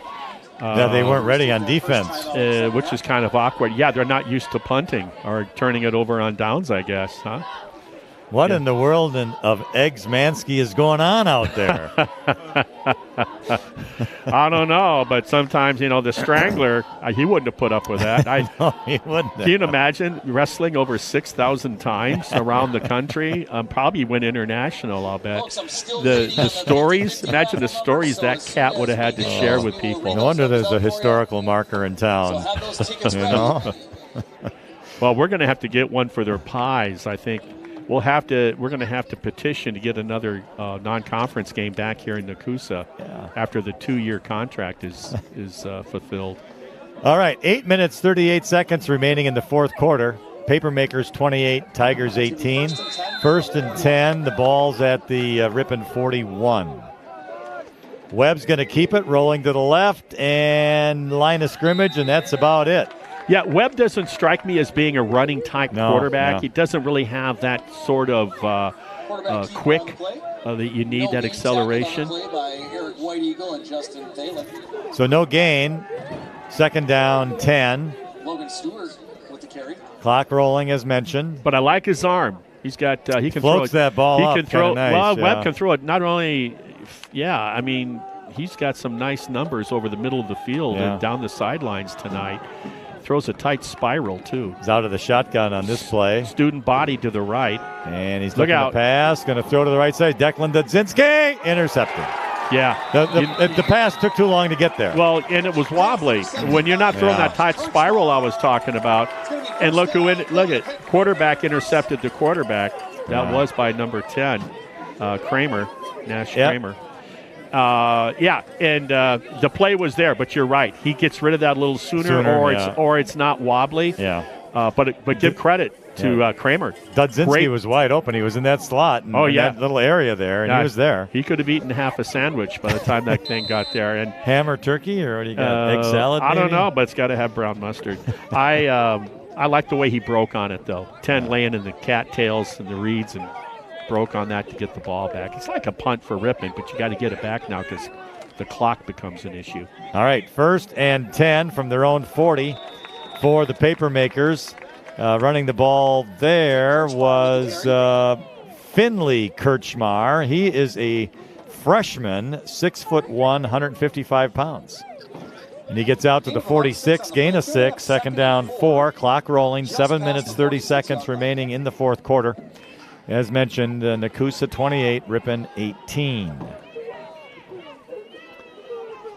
Ball in the left hash mark. Kirchmar, here's Vega, midfield, 45, breaking free. He's going to take it to the house, and he's going to score a touchdown. Declan Dudzinski's not going to catch him, and that is going to be a 54-yard touchdown run by Francisco Vega. Yeah, and hopefully I'll have a chance to talk to Coach Bradley next week before that contest. Flag down. Flag down. Yeah, I see it. And hopefully, I got to believe he's going to talk about, the defense did so good, and then they give up that big play. You have that little bit of breakdown. And it's coming back, though. It burns you. Yeah. No, that's great news for the Tigers. Good news. Vega's going, are you kidding me, man? That's my fastest 45 yards. It's after the play. Unsportsmanlike conduct. So the play is allowed. Yep, the play's allowed to stand. They'll assess it on the kickoff. Yep. So on the extra point. Extra point will be from... No, I don't think they assess on the extra point. I have no idea. No, they do it on the kickoff. All right. And so it's unsportsmanlike conduct against Nekoosa, but apparently the touchdown is allowed to stand. Mark Bradley, the head coach for Ripon's, making his case out there, but nobody wants to listen to him. Well, if it's dead ball, I mean, it's Yeah. not a matter. It's not a judgment call. Yeah. It's a rule book. If it's a dead ball penalty, you can't go back in history and remove a play. And you are right, Marty. The penalty is assessed. I need an apology here. You were quite emphatic. The high school but I'll rule buy you, and the I'll college. buy you another piece of pie. Hey, the high school and college rules and pro I'll be rules are honest all with you. different. I don't keep up with the rule books when I'm looking at NFL, Division I, Division III college, and then high school. I didn't realize it would be on the point PAT, but you are correct. Well, I think it's more helpful to the defense to, it should be. to take away potential points from the penalty versus field position on the kick return. So it's the PATs from the 18-yard line or 19-yard line, and it's going to be Vega getting off to the left side, cutting in at the 15, 10, down to the 8, and he gets tackled on a nice tackle out there by John Moreno. Yeah, I was just going to say 61 got the shoelace tackle. Otherwise, Vega was going to be saying, so what? If I got to run 20-some yards. 34, the Ripon Tigers 18. So the touchdown and failed PAT, and our score now with 7 minutes and 9 seconds remaining in the fourth quarter is the Nekoosa Papermakers 34 and the Ripon Tigers 18. Most points Ripon scored last season, they did it twice, was 20 points. One was North Fond du Lac. Yep, first game of the year last year, and then against Port Washington. Oh, yeah. So that was the most they scored offensively, was that 20 points. I say offensively, I don't know if there was any defensive contribution to that scoring, but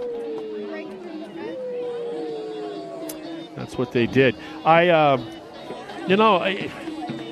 probably not going to come out after that touchdown. You're not going to come out with a win tonight, but there's a lot of good stuff they can talk about. You know, what Coach Bradley and his staff can look at and say, we got some, we can improve on that, but we got to find a way defensively. I mean, if you look at time of possession, the defense has been out there a lot for Ripon tonight.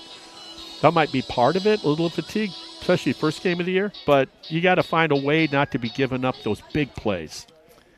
And there's the kickoff. Going to be taken by Stellmacher at the 20. 25, breaks left, tries to the outside, 30, and down he goes around the 30-yard line. I remember that, after watching this individual effort, because I was all on him right now, Stellmacher on that return. He does a nice job of using the offhand, a little bit of a stiff arm, old school kind of thing to escape tacklers. He did that last year, too. Ball on the Nekoosa 30-yard line, 1st and 10. 7:01 remains in the fourth quarter. 34-18, Papermakers. 3 receivers to the right now for the Tigers. Here's Webb. He's going to look to the right, looking to pass. He has to cut up. He's going to get sacked. Wow, what a play by 88. I watched him. Next time they line up, I want you to watch how low 88 gets over the ball. Looks like he's about ready to do some push-ups. That's Damian Armstead. He's a junior. Armstead, I'll tell you, you watch his 4-point stance and how low he was to the ground and how he shot and split the double team and got the sack. And that was a pretty big sack, too, 9 yards. Back to the 21-yard line to make it 2nd down and 19. That's a tough break for the Tigers, but Webb didn't have anybody to throw the ball to, and he hung on, and good play by the defense. And Now he's under center. Going to roll to the right. Looks like he's going to run. Look at who's on him. Look who's on him. And that's 88 again, and the ball is fumbled, but the official says his knee was at the ground. Whether that's true or not, I don't know, but we'll take it. Armstead's 5'9", 155. So it's really just a gain of 1 now out to the 22 to make it 3rd down and 18. So the ball's at the right hash mark here. You better get down low if you're the Ripon offensive line. because he's quick. That Armstead, I love it. I love watching guys like that. I see him down there now, yeah. Look at that. 4-point stance like that. Oh, yeah. Oh, yeah. And watch the way he pushes off like he's coming out of the blocks and track. Like a track meet, yeah. Oh, yeah. All right, so Webb's back to pass. He's going to throw across the middle of the field. He overthrows the receiver, Declan Dudzinski. Well, falls incomplete. I think what happened was, number 10, the nice quarterback, Nash Kramer, who plays defensive back there, did a nice job of steering off Dudzinski, didn't let him kind of get to where he wanted to go. So it'll bring up 4th down. Clock stops with 5:17 remaining in the 4th quarter. Kind of like a border collie, the way they herd you to get in your front shoulder. And, wow, looks like the Tigers are lining up to go for it here. They are. Webb's back to pass. He's looking on the middle of the field, and it's going to be intercepted. By who else? Second interception for Kirchmar. And he's running it back. He's at the 30, 25, penalty flags all over the place. Everybody. Holy cow. Wow. And I think the Ripon player was blindsided block, and you cannot do that. No, I can end the season. And the player for the Tigers, Jamison Nordquist, who got hit pretty hard, but he does get up right away. Wow. So the penalty is going to be going back. It's still going to be Nekoosa's ball. Yeah. Penalty was around the 35-yard line. Things going sideways here for Ripon. I get it. You know, it's I have no problem with Coach Bradley going for it here. Looks like we have holding on the paper makers during the Holding, I guess it was. Well, all 5 flags came out. Must have been a heck of a hold. Must have been something else. I mean, it must have been. Because all 5 flags come flying out of there. That guy must have had as many arms as a centipede and wrapped our guy up. Yeah, they call the centipede hold, apparently. Yeah, I mean, some of those flags, the guys were 30 yards from where the hold took place. And the funny thing is, you and I didn't see it. Everybody else did. Yeah, those flags are like 15 feet in the air. They're just throwing them all over. I mean, that's a lot of work for that ref to have to get up 30, 35 yards to go down and get your flag back. Okay, so the ball is at the Ripon 40-yard line, and they decided to change footballs because they had Ripons yet out on the field. There you go. And each team needs their own football. Yeah, well, you know, if you're looking at a Wilson versus a Voigt, Spalding, yeah, they're different. Laces are higher on some. That it's a tighter, I forgot what you call a spheroid of football. Yeah, I remember Jeff Johnson, one of the greatest quarterbacks ever to play for Ripon College. Always had that. He was only 5'10", you know, probably about that 150 kind of thing, and trying to tackle him was like incredible. And he had went with a smaller football just to accommodate his hand. The first down was a 2-yard sneak by Nash Kirchmar, the quarterback, so it's 2nd and 8 from the 39-yard line. Kirchmar, Vega, trying to get out to the left side to the 35, cuts back in, now going around, down at around the 34, 33-yard line. And the good thing about that play, Mari, is it took off quite a few seconds off the clock because he kind of went left and he went right. But the Tigers took him down, and Kyle Roby, stayed in bounds is another good thing. That's what the coach wanted him to do. So it was a gain of about 4 yards. So it's 3rd and 4 from the 34. The ball's at the left hash mark. And here we go. Kirchmar, pitch. Nope, he's going to keep it. And down he goes. About the 33, maybe just a gain of 1, maybe 2. Not much more than that. And Parker Stellmacher did make the tackle on the play. So gain of 2 to the 32. 4th down and 2. And now Nekoosa is going to take a timeout. Unsure why, other than they have them. With 3:35 remaining in this 4th quarter. So next week, Marty, we talked about North Fond du Lac on a Thursday night at Ingalls Field. Yes. Did you know Nekoosa will be home against Adams Friendship? They get 2 home games next That's week. next Friday? Yes. And Ripon will be doing that Thursday gig. Remember, people, Thursday night under the lights. This coming Thursday. Yeah. And it'll be the Orioles of North Fond du Lac. Talk about a school that has a fantastic athletic complex as well. Yes. North Fond du Lac. Wow, that's just pretty awesome. Isn't it interesting how, I'm sure it's in terms of being cost effective, how you do the stadium, the bleachers on one side of the field, instead of both sides. Yeah. So, but this is nice. And when it was still daylight, you could see the shot put, the track and field, the pits for high jump, and all that was over there. All right, Kirchmar is going to keep it on 4th down, and he's basically a quarterback sneak, and he has it. He's inside the 30. He had to get just to the 30. So he's going to get to the 28-yard line. He's going to gain 4, and it's going to be a first down for the Papermakers.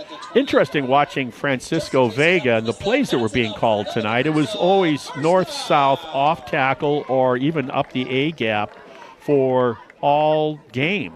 And then we're seeing the coach going quick pitch with him towards the end of the game. It certainly, I think, is surprised the Tigers. So Kirchmar is under center. Offset eye here, motion. Vega up the middle, inside the 25, down to about the 23-yard line before he goes down. And let's see, the Tigers making the tackle was number 11, Dylan Martina. He is a sophomore, Marty, 5'10", 160. Yeah, we have that rich tradition of guys being under 170 at Ripon. I know, right? It's important. Oh, you're 175? I'm sorry. We can't use you. Gain of, 5, 2nd and 5. We're at 2:27 remaining in the 4th quarter. 34 for Nekoosa, 18 for Ripon. And this is going to be handed off to the running back Finley Kirchmar, his brother. One is a sophomore, the other a junior. The running back is the junior. And making the tackle there, Riley McCann. And in addition to that was actually Parker Stelmacher. I think he's a freshman. Oh, did I have this wrong? The Finley, he's just a puppy. He's just a 9th grader. Oh, yes, you are right. Wow.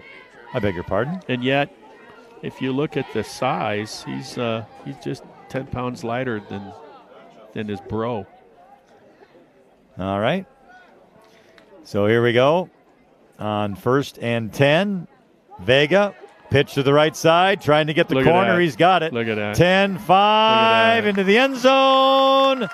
And touchdown. He is a different football player when he has the ball as opposed to when he's blocking. Yeah, he's a good player. He's a different, wow. Yeah, he's a good player. Yeah, to have that size. And I don't know if he's particularly speedy, but he's fast enough. No, that was speedy, I assure you. But there's, like the point I'm trying to make is when he's got the football, he's a lot more speedier. Well, but I thought feed the beast here. You got the lead, double digits. Feed the beast here late in the 3rd quarter. Point after touchdown kick is no good. Wide to the right. Yeah, what I didn't appreciate, because we hadn't seen him play, of course, obviously, was straight north, physical, gonna soften up the belly of the defense. And all of a sudden, I just talked about it. They go quick pitch. They go sweep with Vega. And that 195-pound kid can get to the edge with plenty of speed, especially in the 4th quarter, huh? Well, after that touchdown, our score is now the Papermakers 40 and the Tigers 18. There is a minute and 26 seconds remaining in this football game. So let's see here. Yes. Just waiting for the paper makers to get on the field. Let's hustle it up a little bit here, guys. We got a train to catch. I know. We want to make sure we beat the 11 o'clock curfew in Ripon. You don't suppose that cafe's still open, do you, on the way home? No, they're only open till 8, remember? Oh, my goodness. So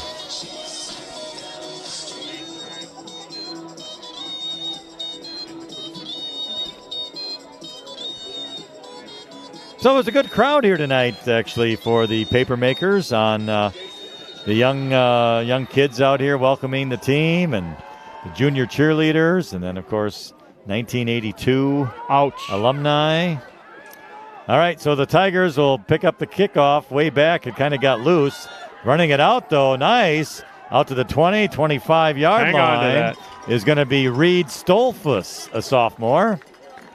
He had to chase the ball down as it took kind of a funny hop, when it hit that turf. That is not a good feeling, I assure you, when a return man has to turn around and run back about 8 or 9 yards and then turn around and see a whole bunch of blue and purple coming his way. And he did the best he could. And he did fine. He did get out to the 23-yard line, so that wasn't awful. I've always said fear is a great motivator. Good hustle. Great hustle. He's got some quick feet.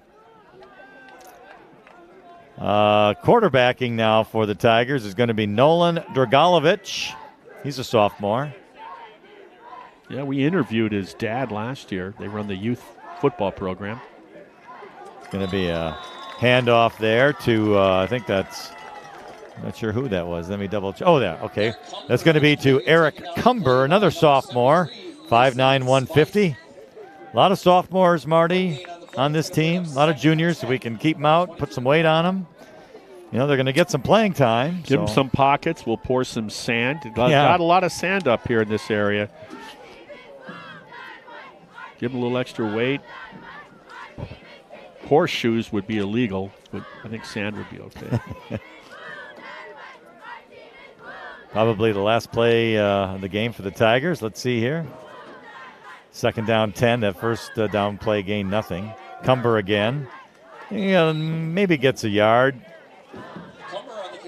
We'll see. 22 seconds, 21, 20. And that'll probably be the end of the game. So I'm going to try and hustle to get one more play in, but we're at 7-6-5. So let's see. And they're not going to do it. Nope. No, they're letting it go, but it was a handoff once again up the middle, and that is the final. That handoff, by the way, to Nathan Hansen. He's another sophomore, 6 foot, 160 pounds. But that's the final score and the final play of the game, and it is the Nekoosa Papermakers 40 and the Ripon Tigers 18. Yeah, I think I think what they can talk about next week going to that North Fond du Lac game Thursday night would be, offensively we had some big plays, but we got to find a way to sustain and keep the ball and eat some clock and move the ball, and we can't have our defense out there that long. And then I talked about this a few times tonight, and that defensively, if you can find a way to cut those big plays in half and make a team sustain a drive and earn it, don't give up the 30, 40, and 50-yard plays. So that's pretty much it. Good hard effort. I like the horn. You and I both decided we like the orange helmets. That's old school. You can go back to the 60s, 70s, and 80s when Ripon did don the orange helmets. Yeah. Well, we want to thank all of our sponsors, including Brewer Heating and Cooling, our pregame. Doug and Sally Brewer. MPB Builders at halftime, and other sponsors include Ace Hardware, Diedrich Insurance, Schmidt Lumber, Webster's Marketplace, Walsworth, Modern Overhead Door, Modern Pole Builders, as mentioned, Aroma's Restaurant, the Ripon School District, Fusion Heating, Holman Automotive Group, Rural Mutual Insurance, and Alliance Laundry, including as well Silver Creek Dentistry, Sensational Smiles Orthodontics, Cliff's Tire, The Wave, and the Ripon Channel. Our final score, once again, was the Nekoosa Papermakers 40 and the Ripon Tigers 18. Sarah Kesich was our engineer. Yes, she was. Back at the studio Hi, Sarah. on Radio Road. And for Marty Ernser, I'm Lynn Krause. We'll talk to you again next week, Thursday night at Ripon High School, when the Tigers host the North Fond du Lac Orioles. We appreciate you listening in tonight, and we hope that you all have a great weekend. So thank you, and good night from Nekoosa.